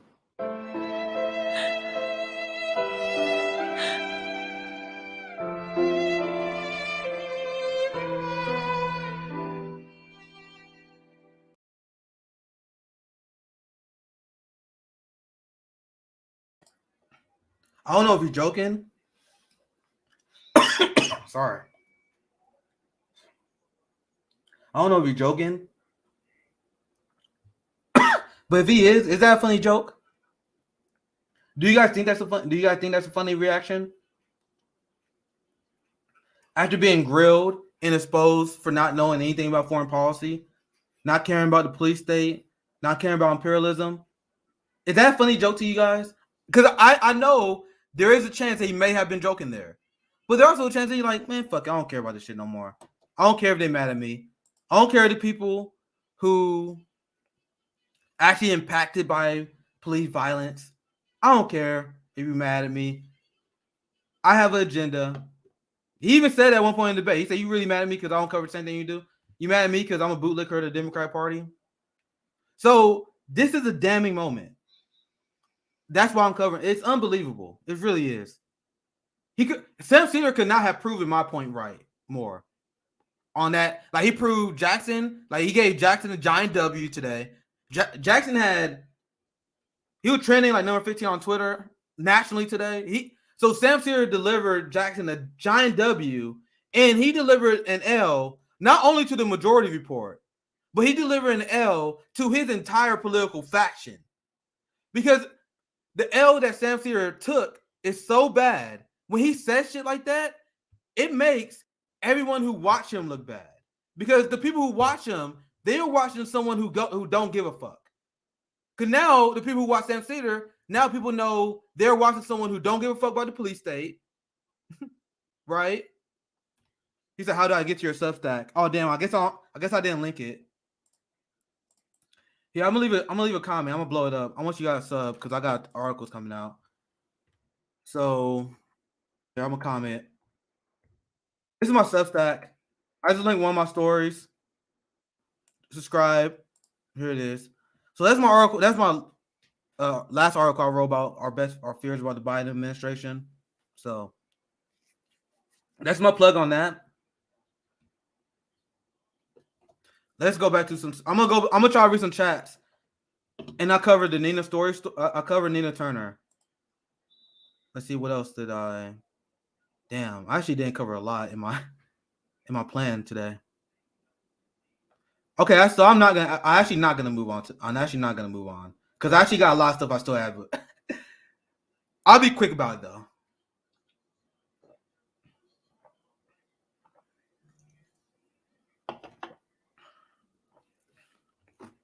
Thank you for the subscriptions. Appreciate it, guys. So there are a few more things I want to say about the debate, but I'll be quick. So I guess you guys do want to do Nina's story. So yeah, I got a few more things I want to say about the Sam Seder debate, and then I do the Nina Turner segment, and then we wrap up from there because I actually got to do a show with my man Cream tomorrow morning. So then I did a stream earlier today as well. Man, we out here. So I'll just go. I guess I'll read some comments quickly. This is my friend Ultraviolet. 100% mask off. Under the mask with face paint. So I'm gonna go through these here quickly. Strike Fund. Support strike funds. My man, Quaker Anarchist. She is amazing. She's an amazing leftist leader, like straight up. Nothing else to say. Someone laughing. Wait, what they say? Let's see. Sam got Jackson fucked up. Jack ain't no Steven Crowder. So it's easy to debate right wingers, isn't it? That's why what you saw today is exactly why you saw Hassan, despite the fact that Hassan made a diss track on the General Strike Summit. So he did the first punch. Hassan is the largest Twitch streamer, one of the largest Twitch streamers in the world, right? We are a YouTube channel with only 13,000 subscribers, and he did a diss video on the General Strike Summit. And then I didn't even get mad. I was like, bro, invite me on your show. I dare you. Invite me on your show and explain to me why poor working class people shouldn't have a conversation about labor. Excuse me. I'll show you guys, because we're having fun tonight. I'm going to show you guys exactly. This debate is exactly why you never see people like Hassan debate me. Damn, I'm going to find this. I'm going to say, because I haven't tweeted at him often, so. Look.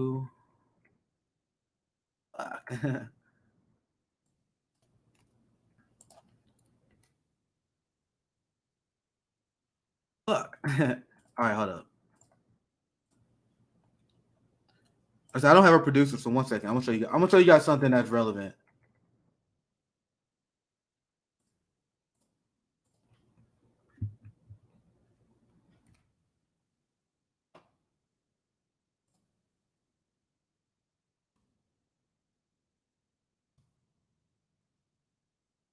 Here it is. So now we know why Hassan was horrified to have a conversation with me.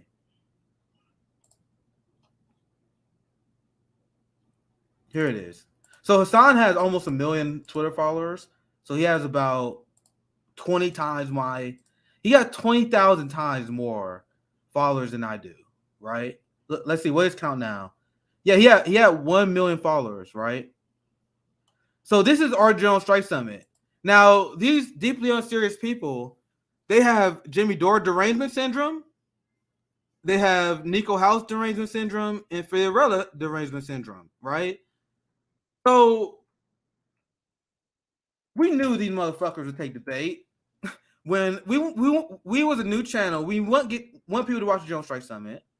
So we knew these people could not help themselves. So thank you for the advertisement. So he says, sounds like a really serious event, despite the fact that we had General Strike. We had literally union organizers on there, mutual aid experts explaining how mutual aid work. We had the Kellogg union strike leader from Michigan who advocated and endorsed a general strike on our live stream, right? So Hassan, not only did he tweet this, but he also did a diss track in front of his like 500,000 plus viewers every single day or some shit, like 1 million plus a day. So despite the fact that he has 20 times my audience, 1 million followers, I damn near ratio him because he said General Strike is when you watch my live stream, which is not the point. But I said, just simply, not aggressively, I just simply said, you should invite me on and explain to me why it's a bad idea to have a 3-day pro education event. I'm sure it will go well for you. So that was my invitation for him to school me on politics. That was his opportunity in front of his entire audience to explain to me why advocating for strikes, labor education is a bad idea. And he didn't do it. And once again, I only had like 50,000 followers at that time. He has 1 million. And I almost ratioed him because there was so many people who wanted to see that conversation happen.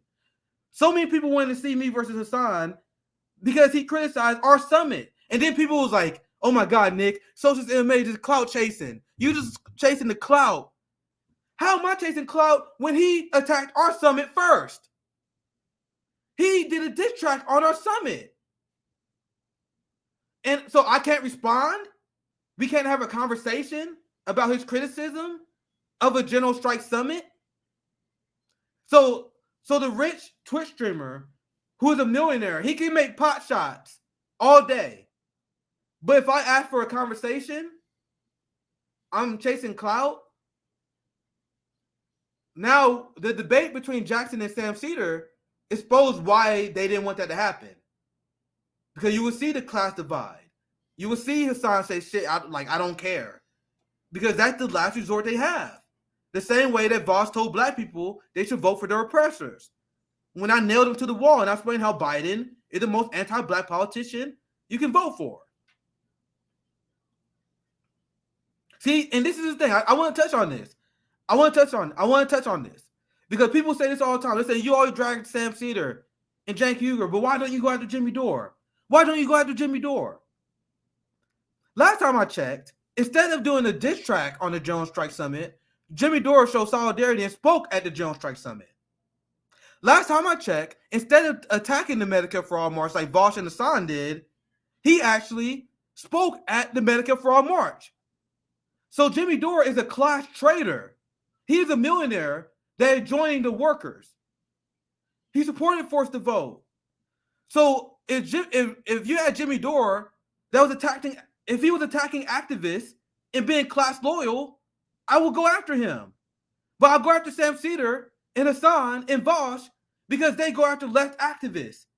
So Jimmy Dore, who is anti-capitalist and anti-imperialist, why spend any moment of my time going after him when he's challenging the empire when Sam Seder doesn't? Be serious.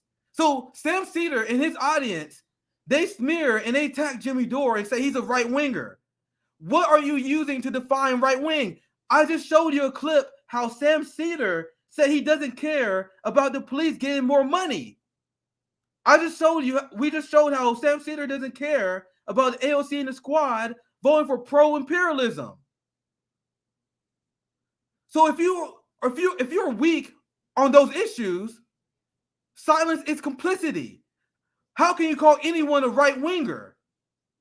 If you are pro-police state, if you are weak on the military-industrial and prison-industrial complex, how can you call anyone weak? How can you call anyone a right-winger? How can you call anyone weak on race if you're voting for Joe Biden, if you're advocating for Joe Biden, who is the most anti-black politician in the modern era? Do you guys really believe Donald Trump did more damage to the black community in 4 years than Joe Biden did in 40? With the crime bill and the bankruptcy bill that destroyed our fight? Black America, right now, the racial wealth gap between black and white Americans is worse now than it was during the Jim Crow era. Do you guys know that? Do most people know that?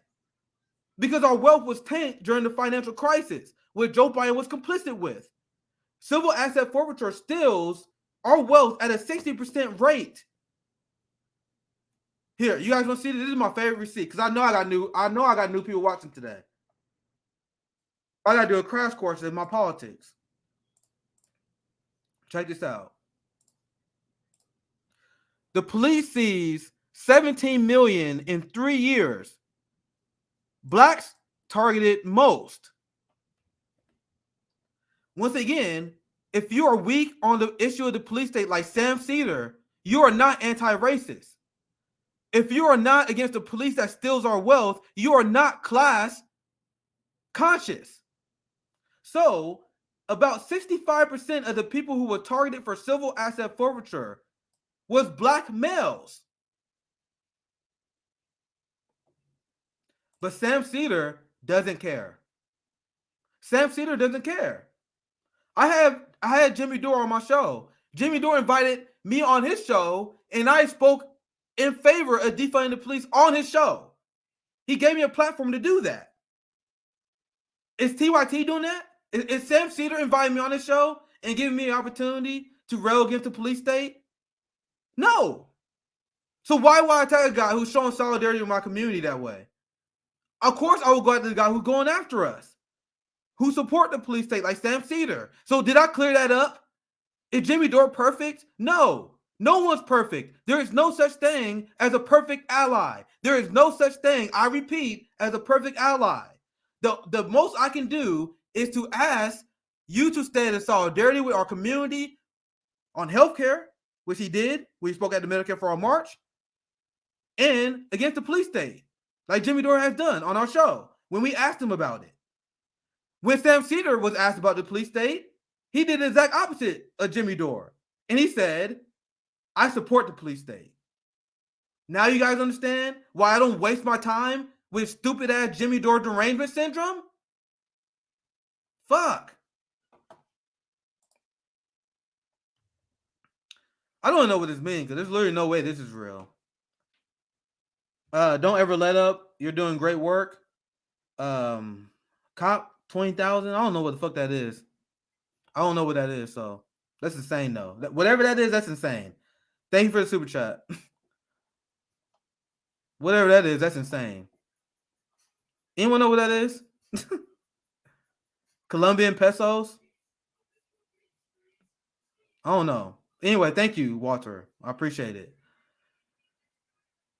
Man, whatever that is, I really hope you two don't take all that shit. All right, so let's see what you guys think. My shows are usually 2 hours, so we got a larger than usual audience, so this is my chance to radicalize all the hate watchers right now. So I'm not gonna pass up on that. I'll say, do you guys know what that is? $5? Like I said, that's fine. Like, I just didn't know what that is. Okay. Thank you for the super chat. Thank you for the super chat.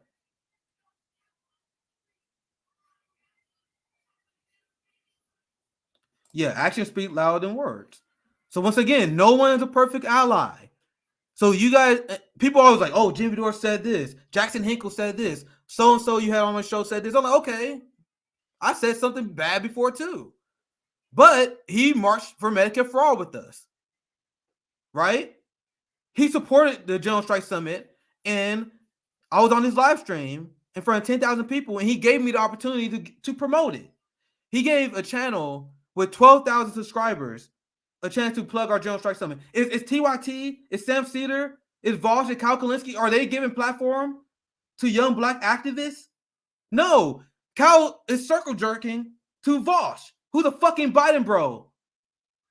Fucking sexual predator who admitted it. He did a fucking video like, oh, I'm sorry. Yeah, I sexually harassed a girl before. Sorry. But that's the person they platform. But they will never platform a black leftist. They will never in a million years, never, ever a million year platform us. Jimmy did, though. So I'm not saying he's perfect. I'm just saying why the people who are like, why don't you criticize Jimmy Dore? This is why. Why? Why would I? I got bigger targets. We don't agree on everything. It's obvious that we don't agree on everything. People hit me up and like, yo, Jimmy said this. I'm like, oh, okay, we disagree on that. Okay. He's not complicit. He's not complicit with funding the police that are destroying my community. He's not giving power to Joe Biden that is destroying our community as we speak. Is Jimmy Dore responsible for the state of our community? No. Even if he annoys you, at most, he's a mild annoyance. Sam Seder is giving power to the people that are oppressing us. Don't you guys see the difference? Jesus, man. So I hope that cleared it up, because there's so many people that ask this shit to me. Because ever since I've been on the Jimmy Dore show, the Jimmy Dore derangement syndrome is insane. There's people that, I can't believe you will do this. I liked you, man. I can't believe you went on Jimmy Dore. Jimmy Dore criticized AOC. So stupid, bro. It's really stupid to me. As someone who lived, like, I lost my grandma to the healthcare system. I explained this on my live stream, earlier this week on Monday. So as someone who lived a victim of police violence, I had my money stolen by finance companies, been ripped off, have regressive fines and fees placed on us by the police state. If you're someone who have family members who are victim of ICE immigration detention centers, like if you are a migrant that came from a country that is war torn because the United States destabilized the region that you came from, these things matter. The shit that Sam Seder is advocating for, the shit that Jackson is bringing up, that shit matters. Okay, so let me I need to breathe. Let me read the chat. So I'm kind of going off today, am I? But I'm just having fun today. I'm looking for some. I'm looking for some super chats. Thank you for the sticker, Moon. We got JB in the house. If you guys have not subscribed to JB Font's channel, my revolutionary blackout brother, who gave a speech at the Orlando Medicare for All March. He organized. Didn't you organize that? While Sam Seder and Anna Kasparian and TYT are in their air-conditioned studios, JB Font, who is disabled, who's on dialysis, was out there marching and giving speeches. My revolutionary blackout brother. Do you guys see the difference between the new left and the old left? The left. I will argue Chris Hedges is the old left. The old left doesn't have to be a bad thing, right? Like the old left could still be relevant. Because if you're really accurate, you can't call Sam Seder a leftist because you're not anti-capitalist and you're not anti-imperialist. But sometimes you gotta use a simple language. Thank you for the $5, Disco. Nick equals truth teller. Thank you, Disco. Thank you for the encouraging chat, Harold. Love the show, Nick. All the people who watch my old channel, which is not a ton. My old channel is not giant, but this is my old format. When I love doing roundtables. I love doing my shows with my brothers and sisters. But you guys can see I talk to them much, and it's hard to really deeply dive into issues unless you do solo streams like these. So this is where I'm in my element. This is what I usually do on my old channel. I haven't posted on there in like 2 months, but because my main goal, as I said, is to get the channel to 15,000 subscribers before our 1-year anniversary in April. We are only a 1 year, we're not even 1 year old. But when me, Rome, and CJ talked about creating a black leftist network that actually speaks truth to power and doesn't allow the white progressive to co-opt our message, we could not imagine that we would, even like, especially with the suppression, we never could have imagined we got 13,000 subscribers. I would never imagine that we would have Dr. Cornel West come on and endorse the show. The conversation that we had. So that's why I decided to, like, fuck it. I'm going all in on this shit because this could be something special. There was this giant void that was there's no unified black leftist network. Like no point of view. If you look at all the shows we talk about, all of them are white people, which is not a bad thing. That's not a bad thing. I'm just saying, where's the black leftist perspective? The only black leftist perspective you get it from like people like Tim Black and Ben what's his name? Ben Dixon, whatever. They all vote for, they're fucking Biden bros. They squad neighbors and defenders. The only black people that usually got a voice are people who apologize for the Democratic Party. At Revolutionary Blackout, formerly known as Fred Hampton Leftists, we are not advocating for that shit. We advocate what our revolutionary leaders advocate for. Fuck the politicians. They're not going to save us. We need to build community. We need to build community with horizontal mutual aid-based structures that like we could have third parties that are built on a Workers' Party foundation. Instead of just top-down Justice Democrat bullshit, you donate to us, and then we got an agenda. You got trust in us. Fuck that. We're done, right? We're done with that. We got new people watching out right now. How many channels are telling you this shit? And if you do have a black channel, they are telling you to vote for Jim Clyburn. They're telling you how the Democratic Party is the anti-racist vote. That's why they don't want to listen to us. We're blocked out. I got blocked by the entire liberal class. The entire liberal class blocked me on Twitter because they would debate a Trump supporter all day. They would debate Charlie Kirk. Sam Seder will even debate Jackson, my boy, who's a Marxist-Leninist. But they will never get a light of day to a black leftist because we debunked their entire worldview. Their view is we are the anti-racist white saviors who are here to save your community. And anyone who is against us, they're racist.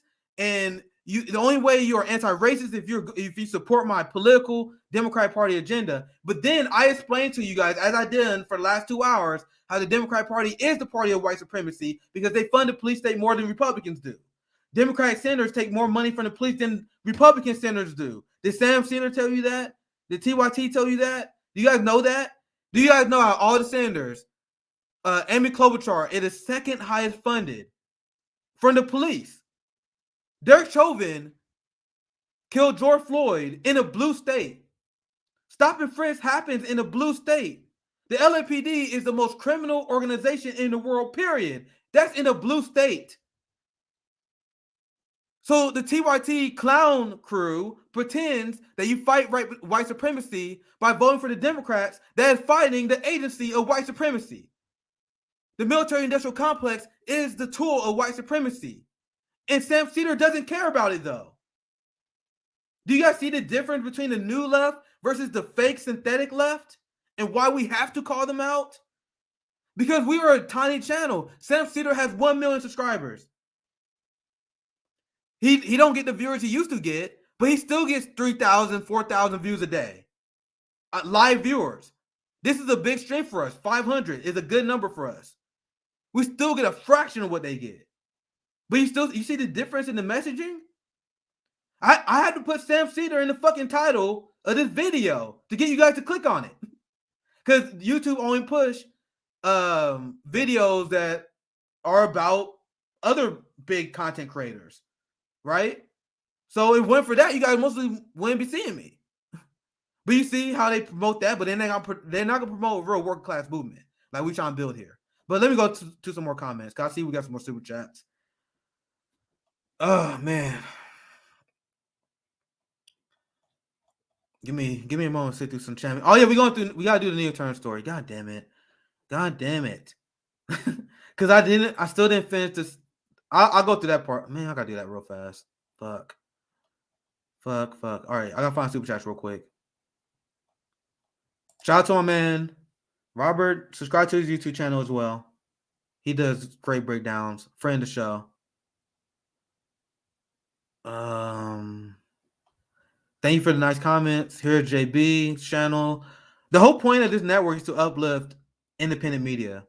When I made this Black Leftist Network, I was like, all right, we don't have a Black Leftist Network, and then we're gonna grow other content creators as well. So the fact that we're blessed to be here, that's why we want to help promote like the Bank Sisters, JB, people like Robert, Blue Moon as well.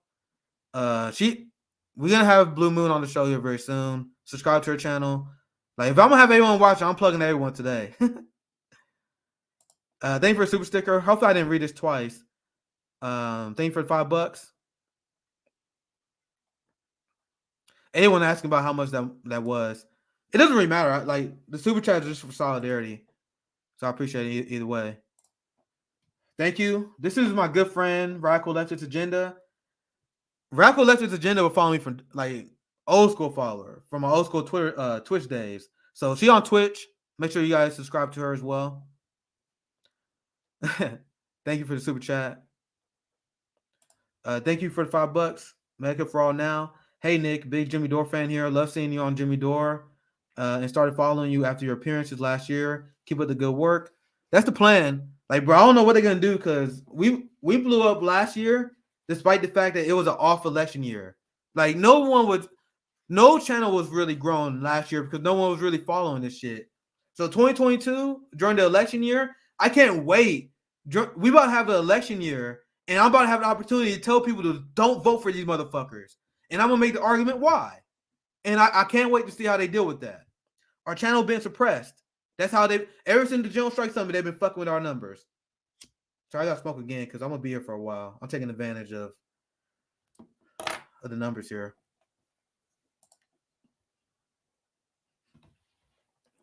So we having a long day today. Then I gotta do a stream with Dr. Cream Protest tomorrow too. I have roundtables, the international leftist roundtables, PhDs all over the world. Man, we have great conversations.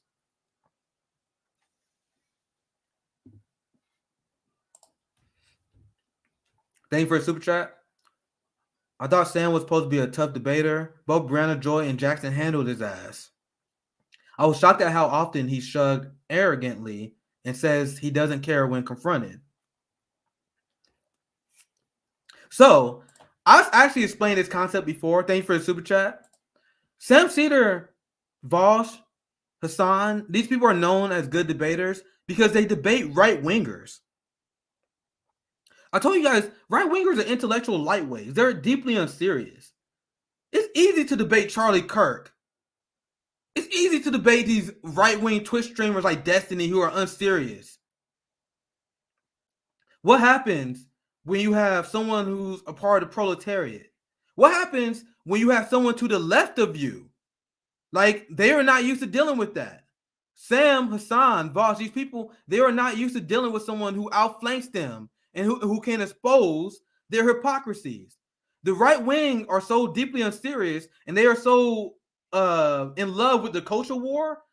They are unserious, so they can't debate Sam Seder. So Sam Seder does a great job at dismantling right wingers, like I'm sure Voss does. But it's easy. I've done that my entire life. Debating right wingers is the easiest shit you can do. Debate someone to your left. I debated Garland Nixon, an amazing Marxist thinker who disagrees with the strategy of defund the police. We had a debate on Savvy Channel. You can make the argument that Garland Nixon is to my left in a lot of cases. I don't know. Based on everything I've seen, Garland Nixon is leftist as fuck. He's a Marxist. But he disagreed with defund the police. So I debated him on that issue. I debated him on that. Let's see if I can find a clip. I'm gonna show you guys. So I debated people that are on the left, and I held up well. I think Garland Nixon had a lot of great things to say too. I'm not declaring victory. It was a great conversation though. I'm gonna see if I can find I think Savvy posted a clip of it. Oh man. Let's see. I'm trying to figure out what I gotta search to find it.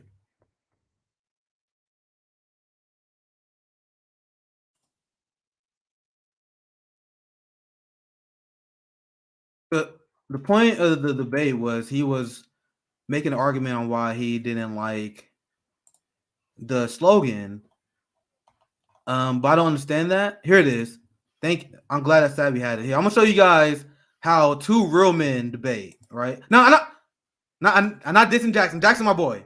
But Sam Serious is on this. That's a diss on Seder. Can you see how Seder debated?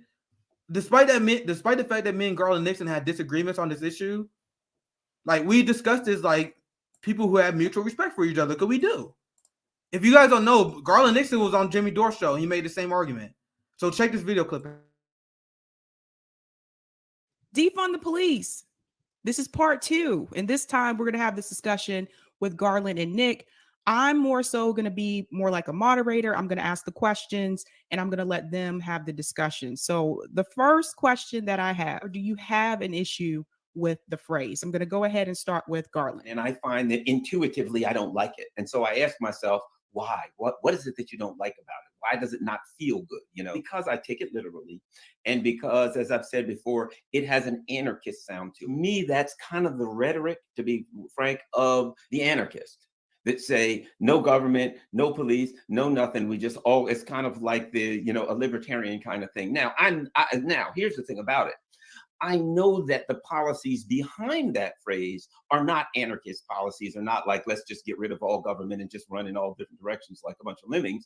I understand. And when I listen to the policies behind it, I say, hey, that sounds like something I can get behind. Sounds like good policy. It's the phrase that I find disconcerting, and it's an intuitive feeling, and I guess maybe it's because my age, maybe people my age bracket or whatever. It's an intuitive feeling that says, ooh, that doesn't sound right. That doesn't feel good. And then when I hear what's behind it, I'm like, well, that does feel good. So that's what it is with me. The phrase doesn't feel right. It feels like anarchist. Now, the reason why I lean more towards the idea that it's a good slogan was because if you look at what is actually considered slogans now, like think about it now, like Build Back Better, Make America Great Again, Hope and Change. These are slogans that actually means nothing. There's a lot of reasons why they make a lot of people uncomfortable. Because it's not a slogan. It is a demand. Like we asking you guys, we telling you guys that your giant police budgets is something that we have never seen in the history of humankind. Now we start having the fiscal conversation.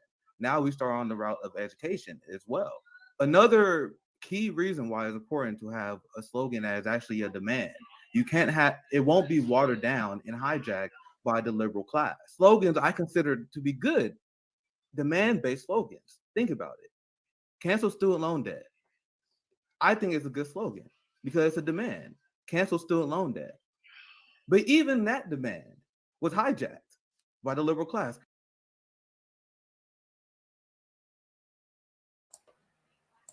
So that's how debates are supposed to be done. I don't like debate me bro shit. I like discussion debates. And this is what black people do all the time. We have discussions, we argue. But if you have agreements, you don't have to do the sleazy shit that Sam Seder was doing. Like the whole thing with cutting Jackson mic off, he started trolling him. He started saying, "Oh, I stopped listening to you a long time ago." Like that is not a good faith actor. When Voss started out his debate with yelling at me and insulting me, and then he said, "Oh, Nick didn't want to have a conversation." Yeah, I didn't want to have a conversation with you because you started off by insulting me, you stupid motherfucker. I'm not gonna allow you to disrespect me, and we're gonna have a good conversation. If you approach me like Garland Nixon, who I got an amazing amount of respect for, we can have a civil conversation, right? So the point I was making, you see, I can debate people who are Marxists. Like, other than this issue, Garland Nixon, you can make the argument that he's to my left on a lot. Because I would say that because he's been a Marxist educator for a very long time. But during our debate, I made my argument, and he made his argument, and we educated a lot of people. So that conversation, I think, was very educational. Instead of the shit you see with Voss versus Charlie Kirk, and what Sam Seder was trying to do with Jackson, and Jackson tried to make it based on policy, but then Sam Seder like, I don't care, I don't give a fuck, I don't care, I'm done with you, like, and deeply unserious. That's the only thing I can say. People always say, why you always say it? What else can I? What other term can I use to sum up these people's politics? Other than just unserious. All right, I really do got to finish the story. So I want to get back to the chats. But I really do got to finish the story. So I'll get back to the chats later. So this is the bill that Sam Seder had no idea about. So now we're getting back to the debate. Because now I got to finish the story before I head out. So Jackson called out the squad for supporting the State Department and funding the State Department. And you guys see how Sam Seder did not care about the State Department getting a 10% budget increase.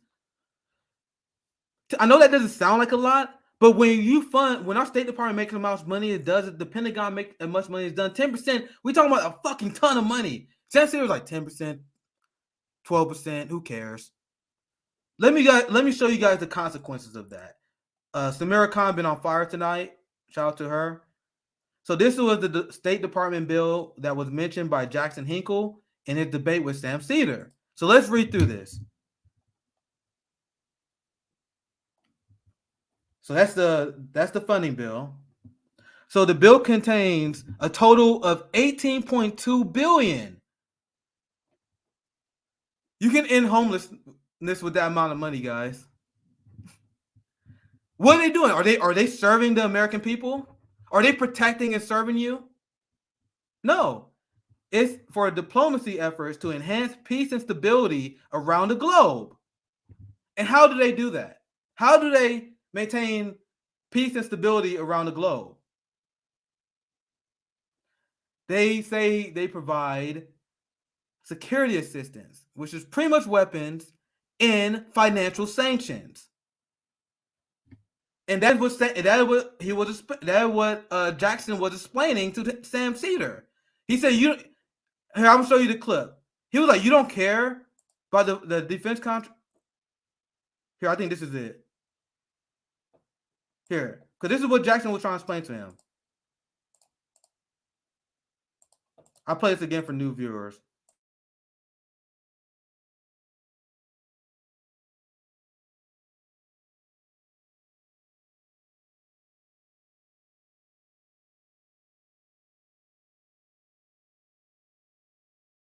No. I have a problem with the State Department getting more funding. With the State Department getting funding? No. A 12% increase. I mean, and I just don't care. Yes, we came We saw he died. And I just don't care. We lied, we cheated, we stole. And I just don't care. An unchecked Iran has the potential to travel the same path as North Korea and take the world along with it. And I just don't care. If Russia has legitimate concerns about our actions, the United States, our NATO allies, are willing to hear them. Institute new risk reduction measures, nuclear and conventional threats to European security. With the State Department getting funding? No. And I just don't care. No. I have a problem with the State Department getting more funding. That is who Sam Seder cares. He don't cares that the number one terrorist threat, the state that is destabilizing the global South, the state that is responsible for the deaths of millions. I think the last number I saw was like 2.4 million dead Iraqis, millions more displaced, the genocide in Yemen, the apartheid state in Palestine, the sanctions that are starving Afghanistan, 23 million, the coup in Venezuela, the sanctions that are starving people in Venezuelans, the sanctions that are starving people in the DPRK. You don't care about that. But you call Jimmy Dore a right winger, but you don't care about the State Department terrorizing brown people. That's why I had to talk about this debate. I had to. Because I still can't believe he did this. Sam Seder went on the combined number between Jackson stream and Cedar stream was like 7,000 people watching live. God knows what the number is now. And he straight up had a strategy of sounding like a smug elitist who didn't give a fuck, who said he didn't care about our number one enemy, the U.S. State Department. And then Emma and their crowd was like, yes, queen, slay king. They think he did a good job. They think he did a good job. Him saying that he supports the State Department, him saying he don't care, him saying he don't have any morals when Jackson said you got the giant platform. That's why there's literally no way I couldn't come out tonight and talk about that. So we're going to talk about Nina Turner. So the squad voting record that Sam Seder didn't know about, exactly why a lot of people are not excited about Nina Turner and why she lost. I can find the old Jimmy Dore video. I think there's a Twitter clip that a lot of the Justice Democrat sycophants, a lot of AOC fans really, really hated my take on Nina Turner and why she lost, because they was busy blaming the working class that we didn't do enough for them. They're like, oh my God, why didn't you guys donate to Nina more? Why you guys didn't support Nina? And I'm like, motherfucker, why you guys didn't do anything to earn our support? Nina Turner went on Mike Figueredo's show on the Humanist Report where he gave her a softball interview. During this softball interview, she admitted, she was like, yo, if you were disappointed with the squad, you're going to be disappointed with me. Why would you say that in the middle of a campaign where people already are starting to move away from electoral politics? Then they have no ground game.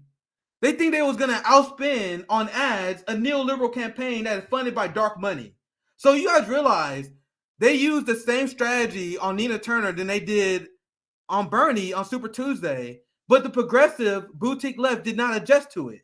They thought they was going to run a milquetoast liberal campaign and beat big money instead of running, honestly, the AOC route and having mass grassroots on the ground, which they couldn't do because they told their constituents to fuck off.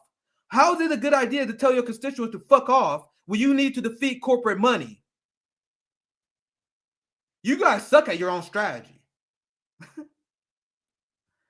I said that's what I was saying on the Jimmy Dore show. I made a lot of them upset. It was pretty funny. But I'm gonna show you guys why the debate between Jackson Hinkle and Sam Seder matters. Why it matters. Because during the debate, Sam Seder was trying to, I don't know what the best word to even use for it. He was just trolling. He was just saying, why do you care so much about the squad if you're a communist? Why you care so much? Why do you think it's important for me to call out AOC for her votes? It's not important. Are you serious? Do you want to know why it's important to talk about these things? And I have, please, much love and appreciation for this person. Much love and appreciation for this person here. Because this is my tweet I sent out. This one said Sam Seder admitted he didn't care about the squad being complicit with imperialism. And then this person, who once again, much props to this person. Much props. She said, and this one I said, I was saying Sam Seder kept saying he didn't care about the squad being imperialist. And then she, who is very intellectually curious, which is a trait a lot of people don't have. So much props to her. She said, wait, how are they imperialists? For working for the state? Just trying to understand. We need more people like this. So this person don't know the voting records of the squad, which, as I said before, is not a big deal. The problem is, Sam Seder, you got 1 million subscribers, a giant audience, and you're not educating people on this. Why don't people like this know? People don't know the vote of the imperialist Democratic Party because you're not educating people about it, because you don't care. So I explained to her the squad voting for sanctions on China, Ilhan Omar and Jamal Bowman giving weapons to Israel. So once again, much props to this person here. She says, I live in Ilhan's district. She really voted for weapons to Israel? Oh my God. So she's just learning this for the first time. Why do you guys think she's learning it for the first time? My channel is small. Jackson is killing the game, but compared to Majority Report, it's still small. Because they're not educating these people properly. So I covered this multiple times. Ilhan Omar backs $62 billion bill, weapons deal, that include continued unconditional support for Israel. And you guys understand, Israel has been bombing Gaza. Israel right now is bulldozing the home of Palestinians. There was never a ceasefire. While this was going on, Ilhan Omar betrayed Rashida Tlaib in her constituency. Isn't Rashida Tlaib Palestinian? I thought you guys were the squad. Where's the solidarity for your sister? Are you serious? So a lot of people don't know this. That's why I'm talking about this. Because so many people don't know about this, because people like Sam Seder. Don't tell them. They don't think it's important to talk about.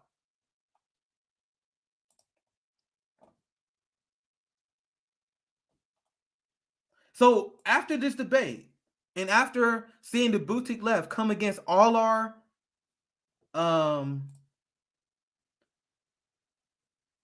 strategies, all our direct actions, why would we be excited about Nina unless she does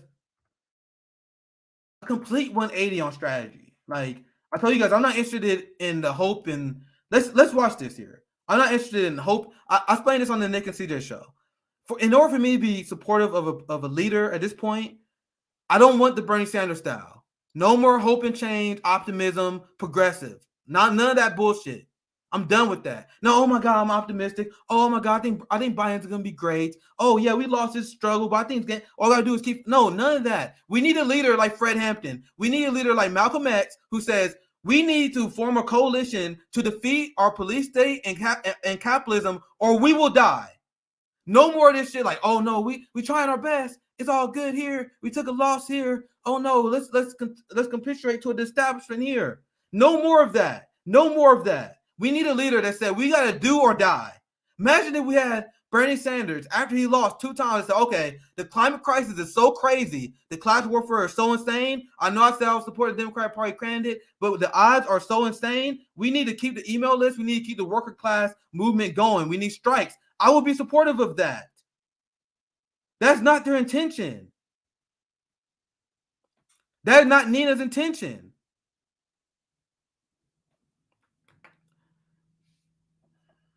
We need someone who actually stop trying to fucking appeal to the suburban white moms who love Pete Buttigieg ads because he said fucking irrelevant platitudes. We don't need a progressive leftist leader that repeat platitudes. We need a leftist leader that is not afraid to go on Tucker Carlson and explain to the entire audience how the ruling class in both parties sold us out, how we need healthcare, and how we need to unite despite cultural differences to destroy the ruling class in the military-industrial complex. What leftist leader is doing that right now? What elected leader is going on Fox News, on Tucker Carlson, and explaining how we need a working-class coalition to destroy the state? I'm not interested in any leader until they do that. So people are like, are you supporting Nina? No. Are you supporting the progressive candidate in 2024? No. Unless you do that. Unless you wanted to say, I'm running third party if you cheat me. Unless you do that shit, I'm done. If you do this shit where I'm like, oh my God, I'm going to support the candidate no matter who wins. Oh my God, we must defeat the Republican because Democrats are just as bad as Republicans. Oh my God, Donald Trump is a threat to democracy, but Joe Biden, my good friend. Any of that shit, I'm not interested no more. I want to see a Malcolm X. I want to see a Rome. To be dead honest with you. I want to see a Fred Hampton again. None of that. None of that old school progressive shit. So let's watch Nina Turner campaign ad, which I have not watched. I have not watched her ad yet. But I want to show it to you guys because this is our Nina Turner segment, and let's see what her messaging is. Because I'll explain to you guys what I'm looking for.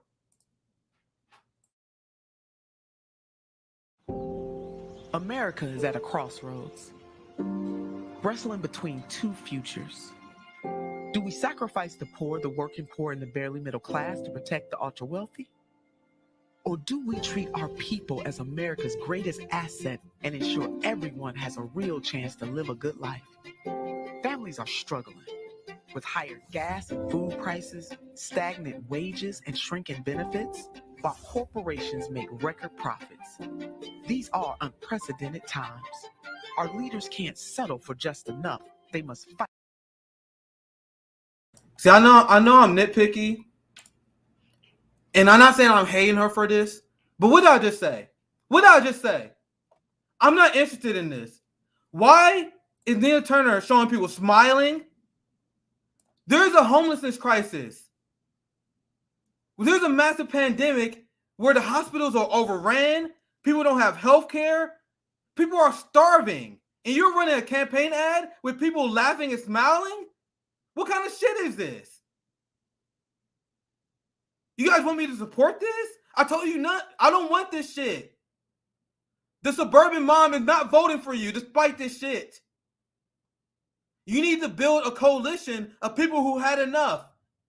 You guys lost. Bernie lost 2 campaigns. Nina lost doing this shit.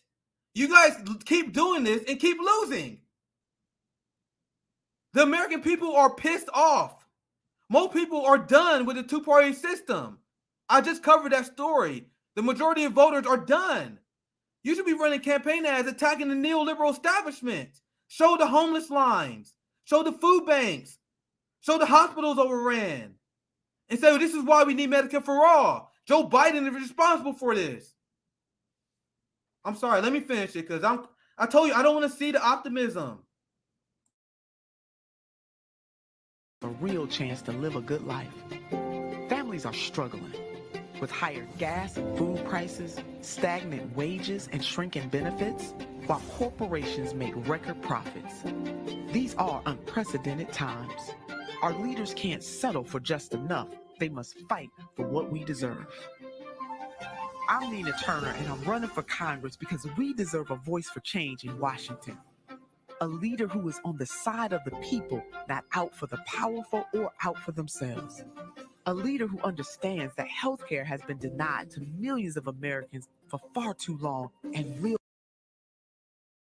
So you are talking about healthcare being denied to millions of people. What? This is the small thing. Listen, I'm not gonna hate on her for this. I'm gonna look at the chat, see if you guys think I'm being fair here. But if you're talking about how the healthcare system is failing us, how does it make sense for you to show ads of people being treated in our healthcare system that failed? In order for you to sell the idea that our healthcare system is failing, instead of painting this false reality, you need to show the people who are denied care because there are people who go bankrupt because they have cancer. Show that. Show the people who are going bankrupt in our system. You need to shock the consciousness of the public. Did this work for you last time? Once again, I just said I'm not interested. I hope her good luck. I'm not saying I don't want Chantel Brown to win. I told you guys I didn't take any pleasure in Nina losing. I just told you guys I'm gonna tell you how it is and why she lost. This shit right here is why she lost.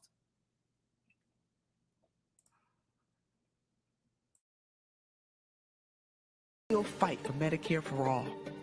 A leader who knows poverty is a policy choice and the minimum wage must be raised to a living wage. Who won't take a dime from special interest PACs or do their bidding. You deserve a leader who is from here, who knows what it's like to grow up and live their life in this community, who has stood up for reproductive justice and served on the front lines of the fight for criminal justice reform and voting rights, not for days, but for decades. A member of Congress that stands shoulder to shoulder with leaders like Bernie Sanders, unapologetically to fight for working people and speak truth to power. And here's the truth. Greater Cleveland needs a change maker, not someone who just go along to get along. We can put an agenda through Congress that puts working families first, and that's worth fighting for. Something you can feel. Good union jobs, expanded health care, child care, and climate justice. Winning the battle against Republicans and the holdouts in our party will only happen when we put it all on the line for everyday people. An America as good as its promise is worth fighting for. Our children are worth fighting for. Our future is worth fighting for.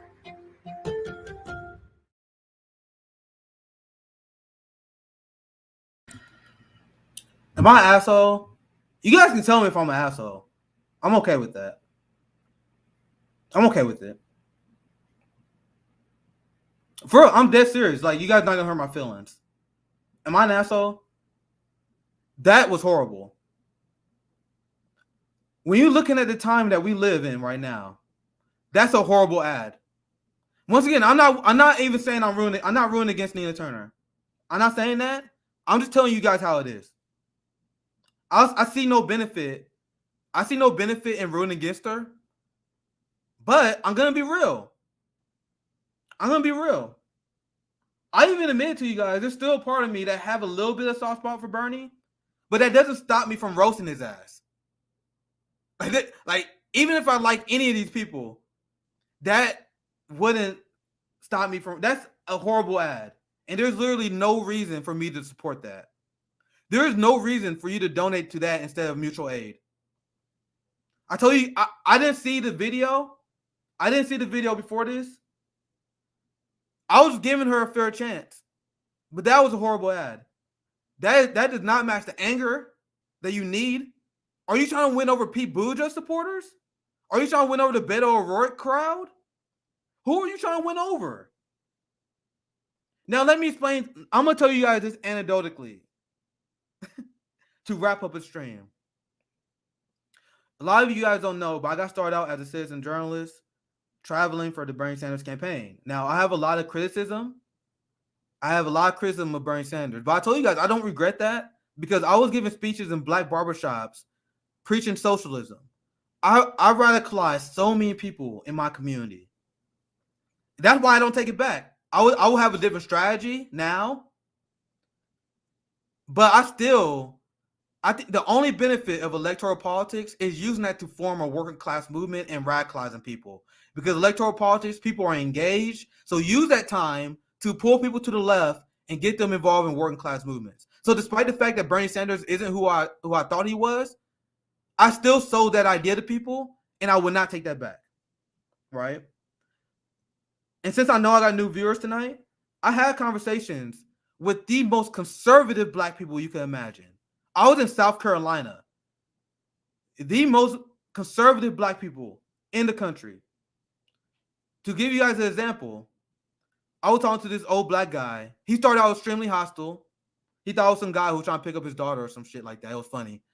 But then eventually I won him over because I think I'm pretty good at that. I won him over. I was talking to him. I'm like, y'all just want to see what's going on in your life. This is how I always talk to people.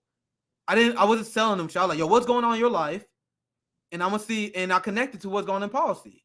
people say I don't believe I'm being paid enough. I'm like, okay, because that's mostly because of capitalism. But anyway, I digress. It took me a long time to get to this guy, but eventually he started warming up to us. We started laughing. We started joking, right? And then we were going to the candidates, and he was like, we were roasting everyone. And he was like, I was trying to get him to support Bernie. Like, I like healthcare. I like that idea. I like the idea of healthcare because that's what I'll lead with most of the time. And then we got to Pete Buttigieg. And then he was like, hell yeah, I hate Pete Buttigieg. And I went into my anti-Pete Buttigieg spiel at the time. And then he like, hell yeah, I will never support Pete Buttigieg. And we were nodding along. And then he said, I will never support Pete Buttigieg because I would never vote for a homosexual. Whoa! What? That is not what we was talking about. This dude said, I'd rather vote for Donald Trump before I vote for a.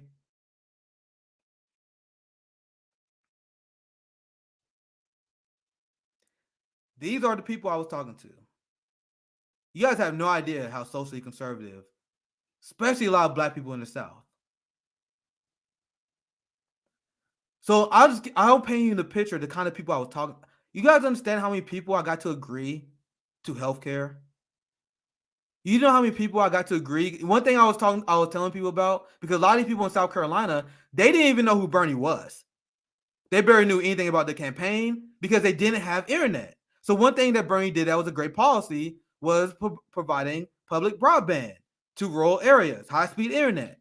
So I literally led with that. With people, and they were like, oh, hell yes. Sign me up. You know how many poor black people in the South need internet? So I use that. I use healthcare. I use the living wage. I talk to a lot of pot smokers. I use ending the drug war. These are conversations with real people that people like Sam Cedar would never have conversation with a worker. Cenk Uygur would never have a conversation with a worker. I had conversations with hundreds of them. I traveled in multiple states. I was in Iowa. I canvassed in my home state in Missouri, and I was in South Carolina. Hundreds of people. I was with Ray Fisher. He played Cyborg in the Justice League. There were people that was asking me to run after this because I was canvassing so hard. So I learned that you can flip these older black people to the left. You just got to be willing to put the work in, put your boots on the ground, and explain your policies. In Nina Turner's campaign, you guys know Nina Turner, I think, what was the turnout rate, like 16%? Why do you guys think the turnout was low? Because they had no one on the ground. That was reported. They had low amount of boots on the ground. Now, let's go back. Why do you think they had low amount of boots on the ground? They had low amount of boots on the ground because Nina Turner went on the Humanist Report and told people that she's gonna disappoint you. So because the squad and Bernie disappointed the grassroots activists, Nina Turner did not have the boots on the ground that she needed. That's why she lost. Not because of the People's Party, like they said, like Emma said.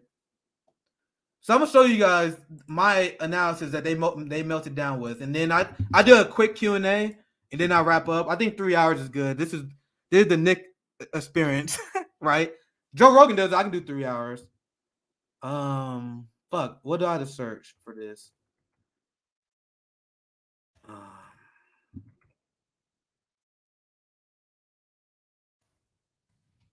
Because one of my appearances when I was on the Jimmy Dore show,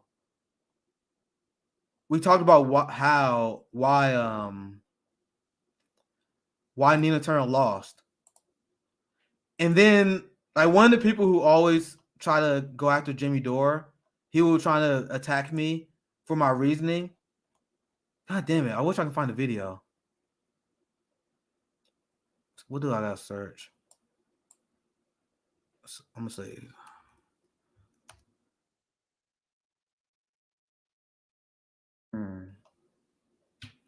Give me one second. I think ending on this video would be pretty good because it sums up my position then and why, unless they make big changes, it's gonna be the same. Fuck, man, it's gonna be hard to find this. Damn.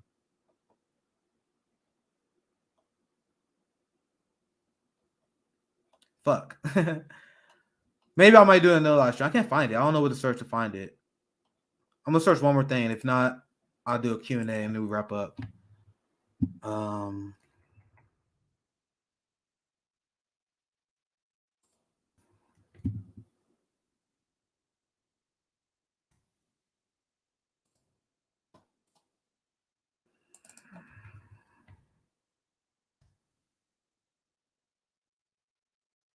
Damn, that's not it.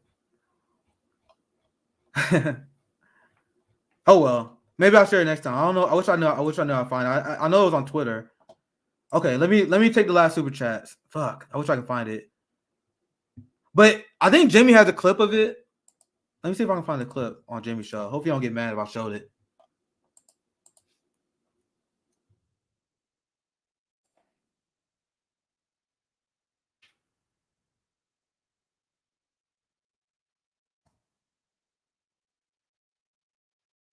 All right, damn it. This ain't too long.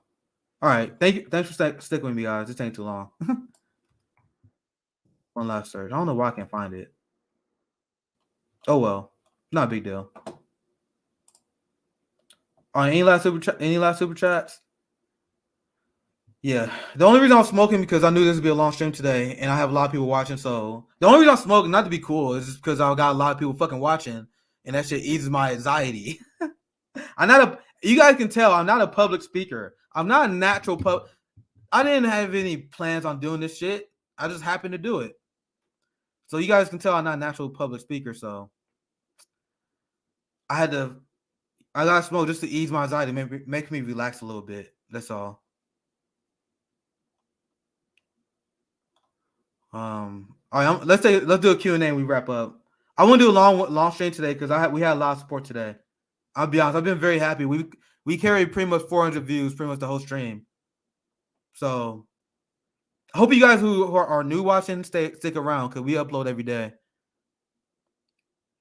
I think this is a good time to radicalize because you guys saw Daniel and a few other like the Sam Seder fans who saw it just because I put Sam Seder's name in the title. The YouTube algorithm is trash, man. We do so many like substantial videos on the police state and the evils of capitalism.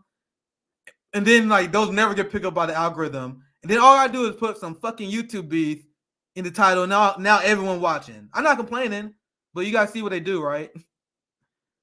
I'm not complaining, but I'm honest with you guys. So thank you for your $10. Nina said near the end of her ad something about not taking corporate money or doing their bidding. Yet she will be silent about her dim colleague taking their money. Love your work and inspiration. Thank you for the $10. And also, what about your sister AOC funding corporate Democrats, funding CIA Democrats? She gave money to Connor Lamb. Connor Lamb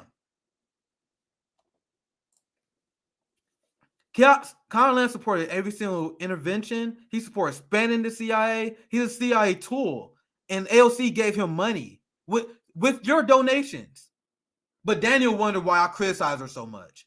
That's way more nefarious than what Republicans do, than what Democrats do. Because they take money from corporations. They take money from corporations, and at that point, they're like, if you vote for me, you're a dummy, to be honest. Obviously, they don't say that, but that's the implication, right? Shit, man. Joe Biden's like, bro, you literally saw me take fossil fuel money. You literally saw me take big pharma money, but you thought I was going to give you a public option? Come on, man. That's their mindset.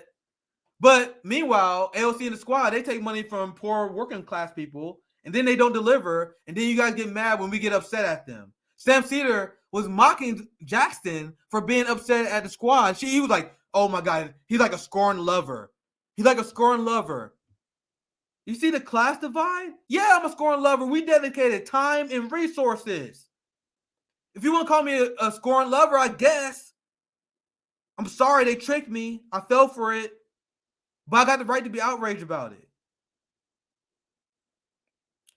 Man, I'm never gonna get through these comments because you guys keep setting me off. I'm setting a 3-hour cap. I'm at 2:30. 3-hour cap at best. At best. Because I got stream tomorrow with Dr. Kareem Patesh tomorrow, man. I fucked up. I fucked up. I don't know what I was thinking. I got lost in the sauce. Let's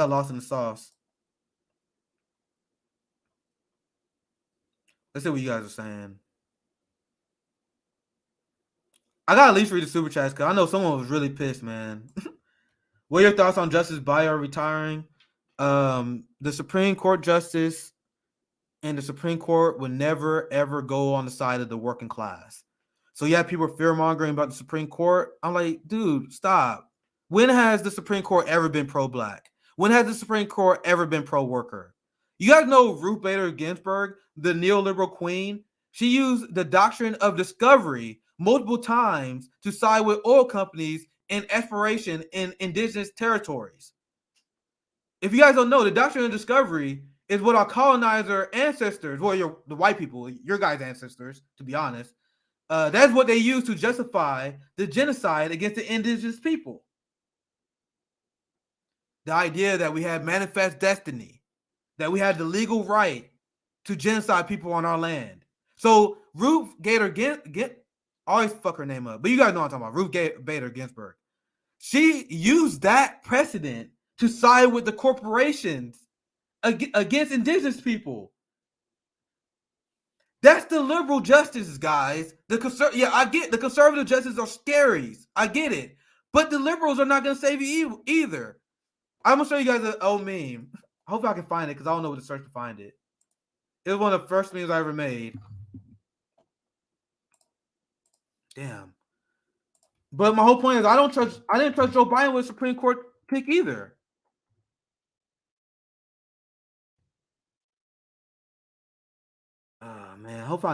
Man, I wish I had all this shit ready, man. This meme was fucking funny. It went pretty viral. Yeah, I won't be able to find it. But pretty much I was saying the reason why you're not gonna fearmonger me over the Supreme Court, because the Supreme Court, and even with the Democrats picking it, they always been anti-black. They always been pro-police state. They always been pro-imperialism. They always were side of the corporations. So the solution is to actually be serious. Gotta completely dismantle the Senate, get rid of the Supreme Court. You guys not ready for that conversation. The Senate serves no purpose. But anyway, I'm getting too radical for you guys. But if you guys think you're gonna have a workers' revolution with this, once you guys, let's say we actually get this shit done, what we do when Supreme Court strikes down Medicare for all as unconstitutional, which they would do even if you have a Democratic justice. Joe Biden said he would veto Medicare for all. So why you guys don't think he wouldn't put a Supreme Court justice that would veto it? I mean, that was really unconstitutional. So what we do then? If you think I'm too radical when I say abolish the Supreme Court, what would we do then as a worker movement once the government lost its mandate? Once the government loses mandate to rule over the people, what we do? A lot of people are not ready for that. But once again, I'm crazy. I'm super radical. I told you, this is the guy who Jimmy gave a platform to. They would never give me a platform to, because I know there's some positions I'm radical on, and that's one of them. If you're actually serious about revolution, if you're actually serious about making change, you got to abolish the Senate and you got to abolish the Supreme Court. And we got to start all over again and make it people ran, whatever. We figured it out. I believe in us. All right, I gotta get through the super chats. Thank you for the $10, Rick. Nick, in my opinion, you are Fred, the Malcolm, the man you are looking for. You are fire. You have a better grip on reality than any fake-ass politician or any pundit you listen to. Thank you, Rick. You humbled me. I'll be honest with you guys. When I started the whole channel, I told you guys, I was telling CJ and them, I'm like, bro, we just got to have the mindset. And that's why we call ourselves Fred Hampton leftists. We wasn't saying, we didn't say Fred Hampton leftists because we were saying we were Fred Hampton. I was saying that has to be our mindset. And I'm not saying I'm Fred Hampton. I'm not anywhere near close. I'm just saying, if we all imagine how different our community would be if everyone had the mindset of at least trying to be like him. When you see Ron doing Tour for the Poor, CJ just announced a new mutual aid group. I constantly try to plug mutual aid. I want to create my own mutual aid foundation one day. So my mindset is following that footstep. I'm not saying I'm Fred Hampton. We said we were Fred Hampton leftists because we want to tell people to try to do that. If you try to be Fred Hampton, if you end up being a shitty version of Fred Hampton, that's good. If you call me a knockoff Fred Hampton, holy shit, that's good. That's better than being a knockoff Barack Obama. A lot of people looking up to LeBron James. A lot of motherfuckers looking up to they look up to Hakeem Jeffries, Jim Clyburn. Isn't it better for us to at least try to be like Malcolm X? To at least try to be like MLK? Instead of being Barack Obama? That's why that was my thesis of my very first paper. This is my very first op-ed I wrote on my Substack. I'm gonna link it in the chat. Check, this is it. Embrace MLK, reject Barack Obama. Why leftists need to challenge the scourge of black neoliberalism. So when I'm saying embrace MLK, And my thesis throughout the article, I'm not gonna go through the whole thing. The point is, instead of idolizing Barack Obama like a lot of people in the black community do, idolize Fred Hampton. Try to be like him. Try to be like the revolutionary leaders that was killed. Honor their legacy by continuing their work. So when we started Fred Hampton Leftist, that was our thesis statement, to be honest with you guys. And a lot of people was mad at us. People was mad at us because they're like, how dare you? How dare you call yourself Fred Hampton Leftist? The audacity.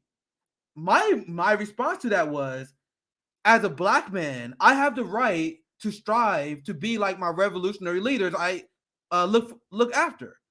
White people and Latinos, every other culture does the same thing. You guys have holidays for all your leaders. You guys walk in the footsteps of all your leaders. But then we try to call ourselves Fred Hampton Leftists, and you guys like, oh, the audacity. No, it's not audacity. It's an ambition. So I hope I explained that to you guys. So once again, I'm honored by the comment. I really am, because that's honestly the best. That's honestly the best compliment I could get, to be honest. Let's try to get to more super chats. Jimmy has said if Emma, I remember this. Jimmy has said if Emma ever came face to face with a worker, not those Trumpers TYT used her to interview, that she get punched in the face. I remember when she said that, the meltdown was glorious. Oh my God. And they was like, oh my gosh, Jimmy Dore endorsed violence. They calling for violence against women. I'm like, you guys just missed the fucking point. We said she's class loyal because she always sided with the politicians over the activists. So when he says, imagine Emma talking to a worker and she's trying to spew red, brown alliance bullshit. Like Emma Vigeland have constantly repeated the red, brown alliance conspiracy theory. The idea that if you work with a conservative, you're some sort of fucking fascist. That somehow, what's the horseshoe theory? They say if you work with conservatives, that means you end up to either be like a fascist or something. And they call me red, brown alliance because I said I'm willing to work with someone I have disagreements with to get health care. And when I had the Jones Strike Summit on, we had conservatives. And they was like, oh my God, red, brown alliance. And you guys want to know the reality of the situation? Why the Red Brown Alliance is bullshit? During the Jones Strike Summit, where Vosh, Hassan, Emma, all of them lied and said we had no UN organizers, which to this day, despite the fact that they lied about our summit, they still haven't apologized to us about it. They said we are unserious because we had a Jones Strike Summit with no UN organizers. But we literally had the leader of the Kellogg Michigan strike. But they ran with it, and their followers retweeted it. People were laughing like, "Oh my God, you guys had a Jones Strike Summit with no UN organizers." They kept repeating it over and over again, and then Hassan refused to debate me because he knew I would have brought that up, and his crowd wasn't new. To this day, I get trolls that came from Hassan, Vosh, and TYT who say, "Oh my God, you had a Jones Strike Summit with no UN organizers." They still say it because they lied and they still don't apologize. They don't retract. They don't apologize for it. The point I'm making is we had the Kellogg UN strike leader who came on our show who said we need to work with people we disagree with in order to get workers' rights. And Emma will smear that guy as a Red Brown Alliance. That's what happened when you actually talk to a worker. Imagine his response if he heard some Red Brown Alliance bullshit. I think I can find a clip. I want to find you guys that. This is a good stream. I'm having a blast, man. Damn, this is probably the funnest stream I ever did. I'll be real with you guys. This is probably the funnest stream I did.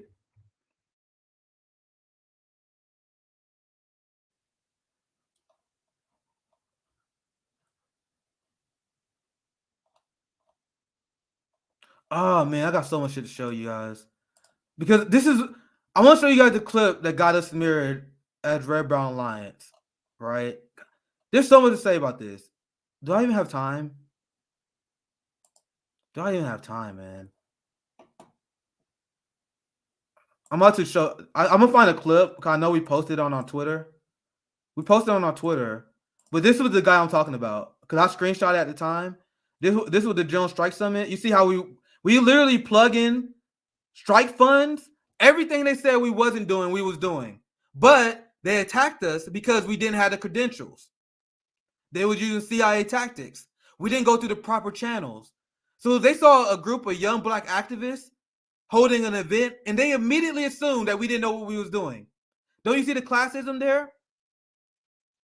Of course we had a union organizer on, you fucking morons. Why would we do this if we didn't have a union strike organizer planned? They assumed we didn't because why? I'll let you guys answer that. So this was the guy.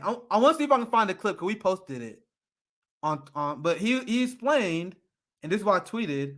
I said union leader claims we should work with people with different beliefs for the common good. Shocking. The boutique left would smear him as Red Brown Alliance.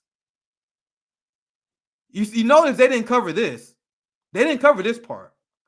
And you want to know the part, you want to know when I got smeared as Red Brown Alliance? I got smeared as Red Brown Alliance the first time I had Jimmy Dore on. Even there are so many fucking shit libs that lost their shit at me when I posted this clip.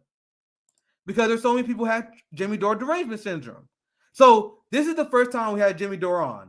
And look at this. This Twitter video, because Jimmy Dore's in it, had 100,000 views. Where people were losing their fucking mind. Now, why did they lose their mind? What did Jimmy say that set so many people off? I'm going to play you guys this clip. This will probably be the last segment I do today. I'm going to show you guys what set so many people off.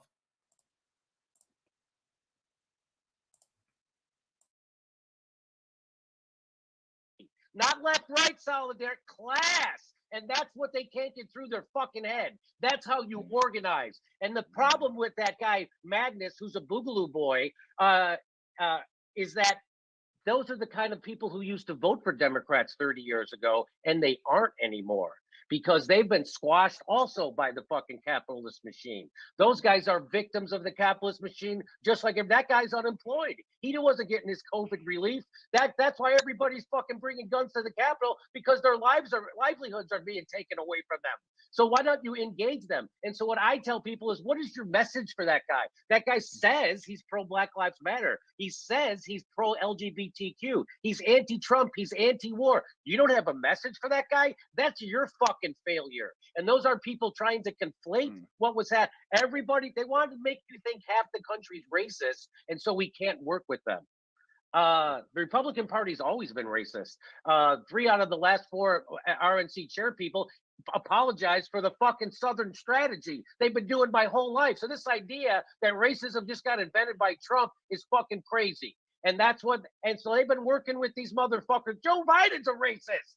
The people are in fucking prison because of Joe Biden's racism, not because of Donald Trump.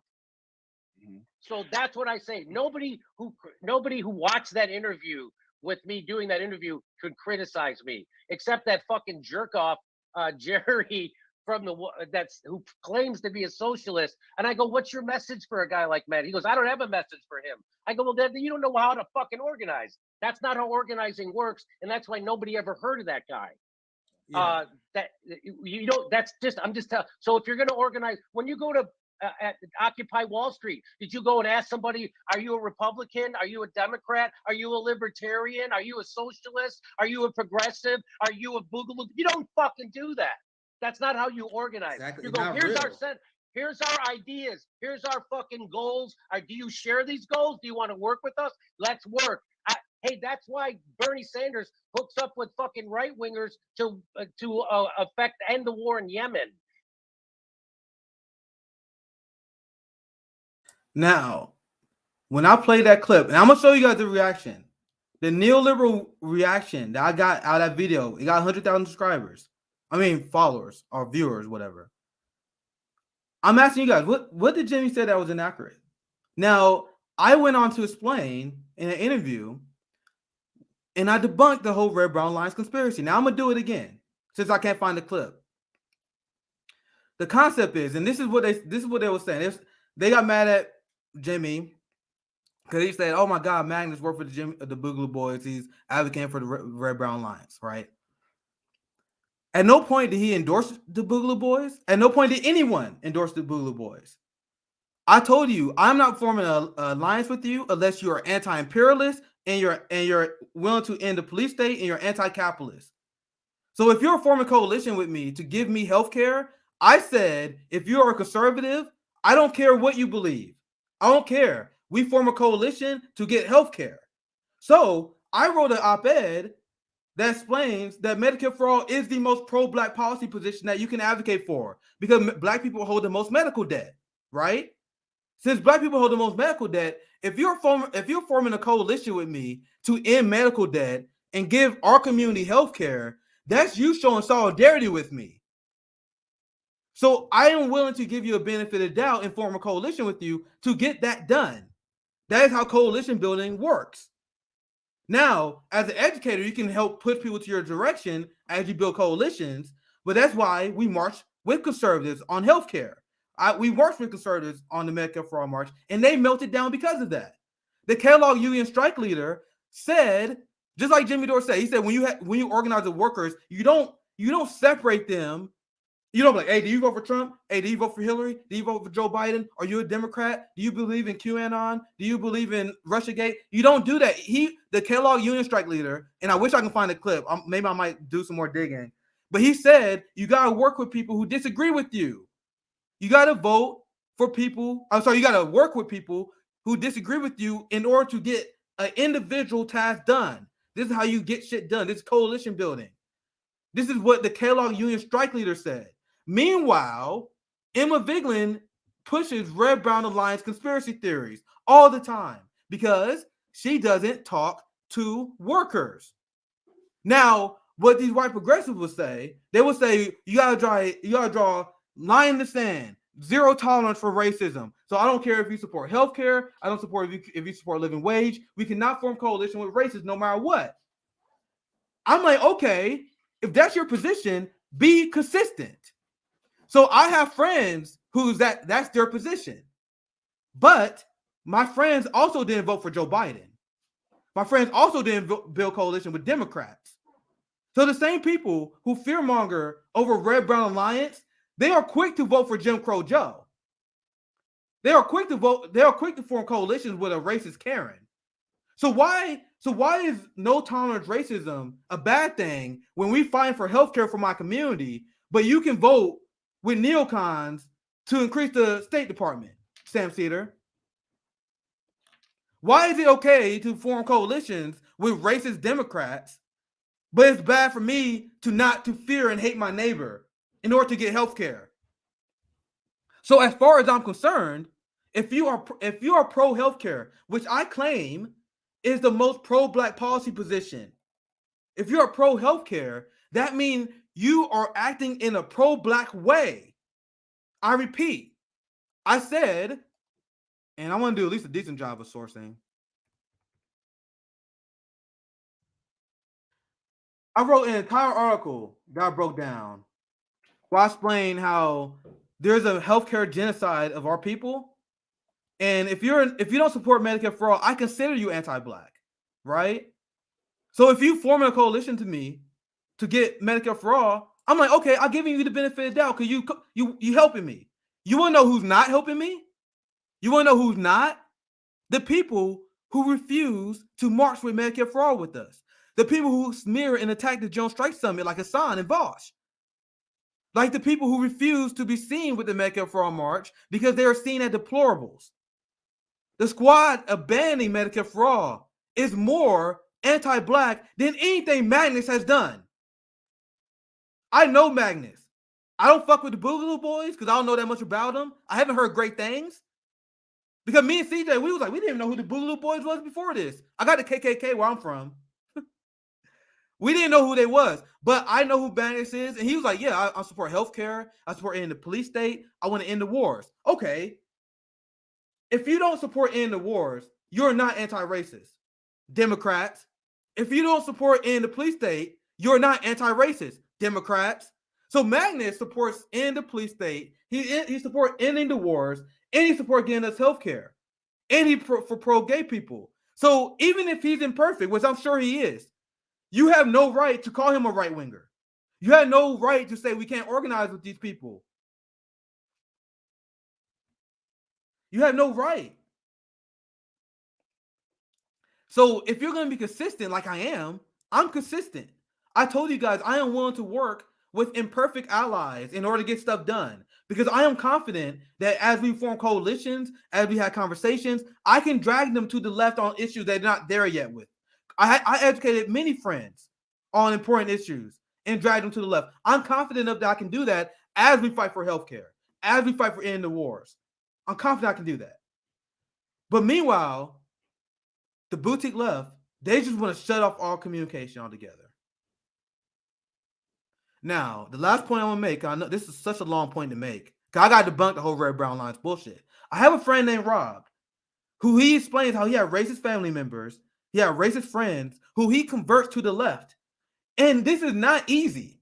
It does not take one conversation. So he tells me sometimes it takes years. But as I love my man Rob, because he explains, even though it's hard, that's his job, because it's not the job of black people to convince white people to be anti-racist. Racism is a white community problem. I tackled it on because it's fun, right?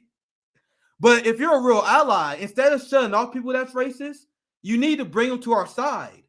So if you're one of the people that say, I will never, ever form coalition with racists, I will never, ever talk to racists, you are doing nothing to help me. You're doing nothing to help our community, because you're doing nothing to build a bridge over them to us. Rob told me how it took years for him to convert racists to the left. Meanwhile, the people who just cut them off, I promise you, you have not helped the black community at all. Have your strategy worked for us so far? Has racism ended with your strategy of cutting off your family, your racist family members? Has that worked? No. You need to toughen the fuck up. Stop passing the torch to black people to convert racists, and have conversations with your racist family members. But meanwhile, what Sam Seder and what progressives want to do, they want to segregate the working class. They want to tell us to hate each other. They want to tell us not to have conversations, because that was the crux of the criticism of Hassan had against us. He was mad that we had a conversation about a general strike with conservatives. You see how they don't want us to talk to our neighbors? You see how they want us to fear our neighbors? This is what we push back on this show. We push back against the idea of hating and fearing your neighbors. This is why I don't blame the people who don't take the vaccine. I don't go against the anti-vaxxers. This is why anti-mandate. We in a position right now because of the ruling class. You're not going to convince me to hate my neighbor. You're going to convince I hate the ruling class that cut the number of hospital beds that lead to a hospital overflow. I hate the ruling class that didn't give us health care in the middle of a pandemic that would have saved at least 1/3 of the COVID deaths. I hate the system in the ruling class that eroded trust so bad that you needed a mandate to sell a vaccine in the first place. Where's the vaccine mandate in Cuba?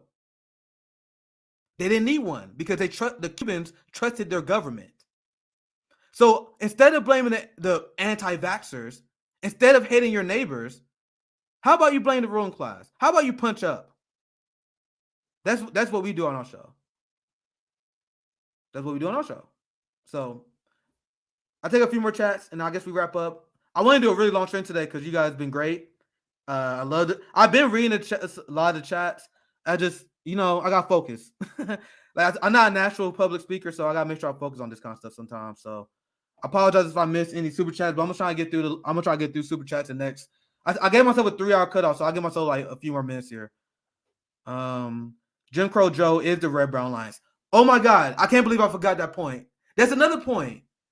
The same people who smear us as red brown lions, they okay with Bill Kristol being friends with Ro Khanna. Isn't that funny? The progressive joining with Joe Biden, that's the blue-brown alliance. So I want to show you guys something as a case study, because I told you guys this went viral and everyone was like, so we got a lot of support obviously, but there were so many people. Oh my God, like the whole Sam Seder crowd. the whole shit lip crowd, they was so pissed. They was like, bro, how dare you? See, even the Black Socialists of America, they advocate for the red, brown line shit, right? And the funny thing is, and now I guess I'm spilling a little bit of tea here, which I'm sorry I spilled tea, but I gotta be honest with you guys. So Black Socialists of America got mad at us for this clip. And they and this is the whole thread where they trying to justify the red, brown lines, in which we just debunked. And the Black Socialists of America repeats the horseshoe theory. So I got respect for a lot of work that the Black Socialists of America has done. They used to follow me and they soft blocked me after this. So I'm not mad. But I did PM them after they attacked me. And I said, I would love to invite someone to discuss this. Because to be frank, I think you misrepresented our position. Because they did. The Black Socialists of America took our interview and lied about what we said. So I literally, instead of getting mad at them, just like Hassan, I literally just asked them to send a representative and talk to me about this because I'm confident in my position. So I wanted someone from the Black Socialists of America to explain why I'm wrong, why you shouldn't form coalitions with the working class to get health care. I would love to hear it. I would love to see someone from the Black Socialists of America school me. I would love to see it. But they didn't respond. What does that say? The same way Hassan didn't respond to me. Garland Nixon is the only guy who had the fucking balls to ever debate me and discuss the issues with me. Once again, I'm not mad at the Black Socialists of America or whatever, but I'm telling you guys, this red, brown alliance brain rot, has affected even the highest level thinkers on the left. And I'm willing to debate anyone on this issue. The same way with defund the police, anyone can get it. Because I asked them to come on. You guys used to follow me. Now you guys got mad because I had Jimmy Dore on my show. And then you guys blocked me because of that. So I'm like, just come on and explain to me why I'm wrong. As an organizer, even though Fred Hampton worked with the Young Patriots, and then like I said, in order for me to build coalition with you, you got to denounce racism. This is what I said during the clip which the Black Socialists of America lied about. I said that if you denounce racism, we can build a coalition, right? That's what the Young Patriots did, and that's when Fred Hampton joined with alliance with them once they denounced racism. And so that's what I endorsed. I endorsed the idea of white allies join the struggle with us. So I want someone from the Black Socialists of America to come on and explain to me why I'm wrong, and they didn't do it. So I would love to. I had to spill the tea. I wish they would have had this conversation with me. I would love to do it. But anyway, I'm gonna read a few super chats so you guys don't yell at me. But this really has to be the end. I'm 3 hours in. This is the SocialistMMA experience, I guess. Noah Seder brought up Jackson being a communist. Yeah, he did this. He did that to delegitimize him immediately among Seder's shitlib audience. That was the goal.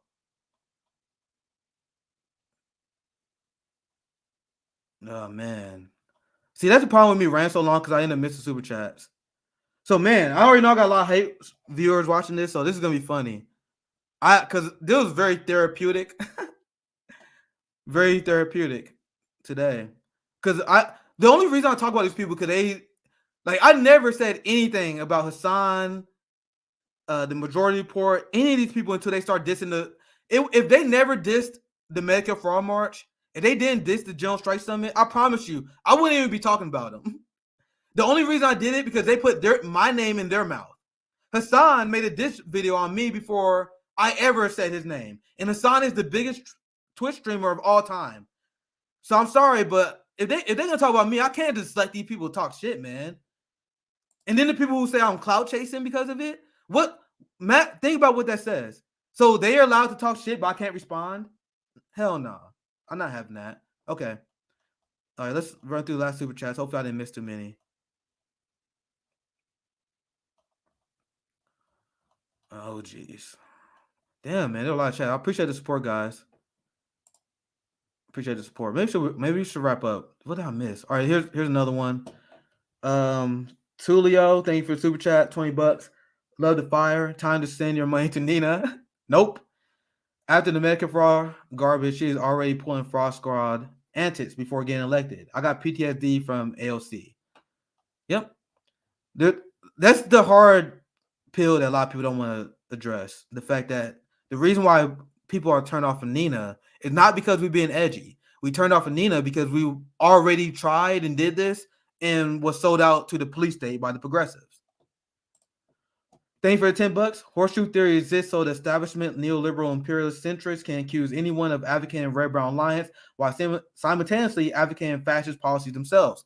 Sam Seder and Emma Vigeland pushes the red-brown alliance conspiracy theory, despite the fact that Sam Seder just said he didn't care about the State Department, the most violent institution in human history, being funded more. How are you going to call Jimmy Dore? How are you going to call Magnus? How are you going to call anyone a right winger when you push for giant police budgets and imperialism? I'm so glad that we had a good stream today. I had blast. This is the funnest stream I did. I ain't gonna lie. So, because I got some thoughts out today. Then I got to do a stream with Cream tomorrow morning. God damn. So, Austria, let me find your super chat. Sorry, I gotta go through a lot of chats and I have no producer. Guys. I'm sorry. Hold up, guys. Hold up. I gotta go through all the chats all by myself while presenting stories, while making sure I'm going on somewhat coherent rants. See, this is the stuff I'm looking for. See, now, Nick, I'm a white worker and I'm with you. Like, that's all you can ask for. Like, if this guy has any other problematic views on our path to get workers' rights, I can help. I can educate you on other stuff. But this sentiment is all you can ask for. But people want to divide the workers. If you work with conservative, you red brown alliance. I reject it wholeheartedly. While a lot of people are scared to call this out, I'm not, because it's no one can debate me on this. No one. Like, no one, I don't think no one can debate me on defund the police. No one debate me on that issue. I promise. See, this is the other super chat, and I already read this one. Damn. See, I hope I didn't miss too many. Oh, here are Jura super chat. Jimmy has said, yeah, I read this one, right? I read this one already. Jimmy has said he'll punch. That's why I went on the whole workers. That's why I went on the whole red brown alliance, because of that super chat. Then I saw this one. So I don't know if I missed any other ones. I'm literally scrolling through every single damn chat you guys left. I had no producer, so I'm trying my best, guys. See, I read this one too, so I think I got all of them. Did I miss any other one? Here's Diane. 95% of Nina's video is stock footage from library editors used for corporate videos. Like, I told you, I said before I didn't watch the campaign ad before. I said before I watched it, I said I want to see anger. I want to see a sense of urgency. There is no sense of urgency from Sam Seder. There is no sense of urgency from Bernie Sanders, Nina Turner, and them. So instead of showing happy stock footage, you need to show the reality of the homelessness crisis, people being denied health care, people starving. You need to show the kids at detention centers. You need to show the kids that Joe Biden is starving. You need to show literally the body of the Yemenis children. Like, show that. Why not? Fuck it. If you're silencing yourself in order to win, at that point there's literally no point in supporting you in electoral politics. Man, I put on a long show for you guys today. So I hope we hope we can support. I appreciate all the super chats. A lot of that go to YouTube, but via Patreon, my Cashapp is SocialistMMA as well. Venmo, SocialistMMA. So pick your best way, but like $5 helps out a lot because this was a long day. But I want to give you guys more content. I told you guys I have a goal to get the channel to 15,000 subscribers, because Sam Seder is making the immense crime. Like, the biggest abuse of power is power not used, right? So like Jackson said, he has his giant audience and he could be educating people on the fact that the squad are imperialists. But he doesn't. Why? And that was the point of what Jackson was bringing up. He was like, why don't you? And then Sam Seder like, I guess I don't have any. That's when he started joking, because he doesn't give a fuck, right? So if he had a platform And I don't know if I finished sharing this tweet because once again, I had a lot of pride for this lady because this is when she legitimately didn't know about the votes, right? And I brushed over this earlier, but then I shared this article. And how often do you see this, right? This is why I said props to her. So I shared this article. Her reaction was like, "Fuck that, fucking hell!" You guys see? You guys see what I'm talking about? She didn't know. She said I live in Ilhan district. She really voted for weapons to Israel. So there's nothing wrong with not knowing that. There's nothing wrong with that. The sin is on Sam Seder's part for not educating people.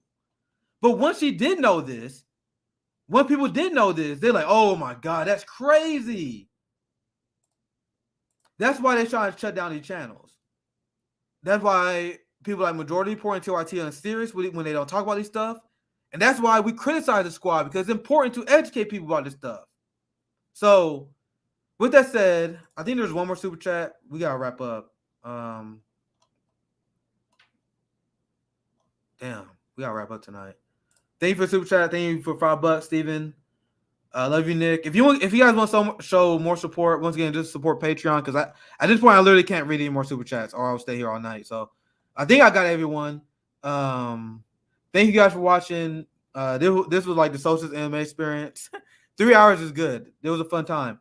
We're gonna have shows tomorrow as well. I think we had the roundtable every Thursday. We had a roundtable with me, Sabby Sad from the Sabby Sab show, JB from the JB Font show. And then we have my friend Rome, my brother Rome. He joins us as well. So that's tomorrow. So check us out. SocialistMMA, we sign off. I'm tired.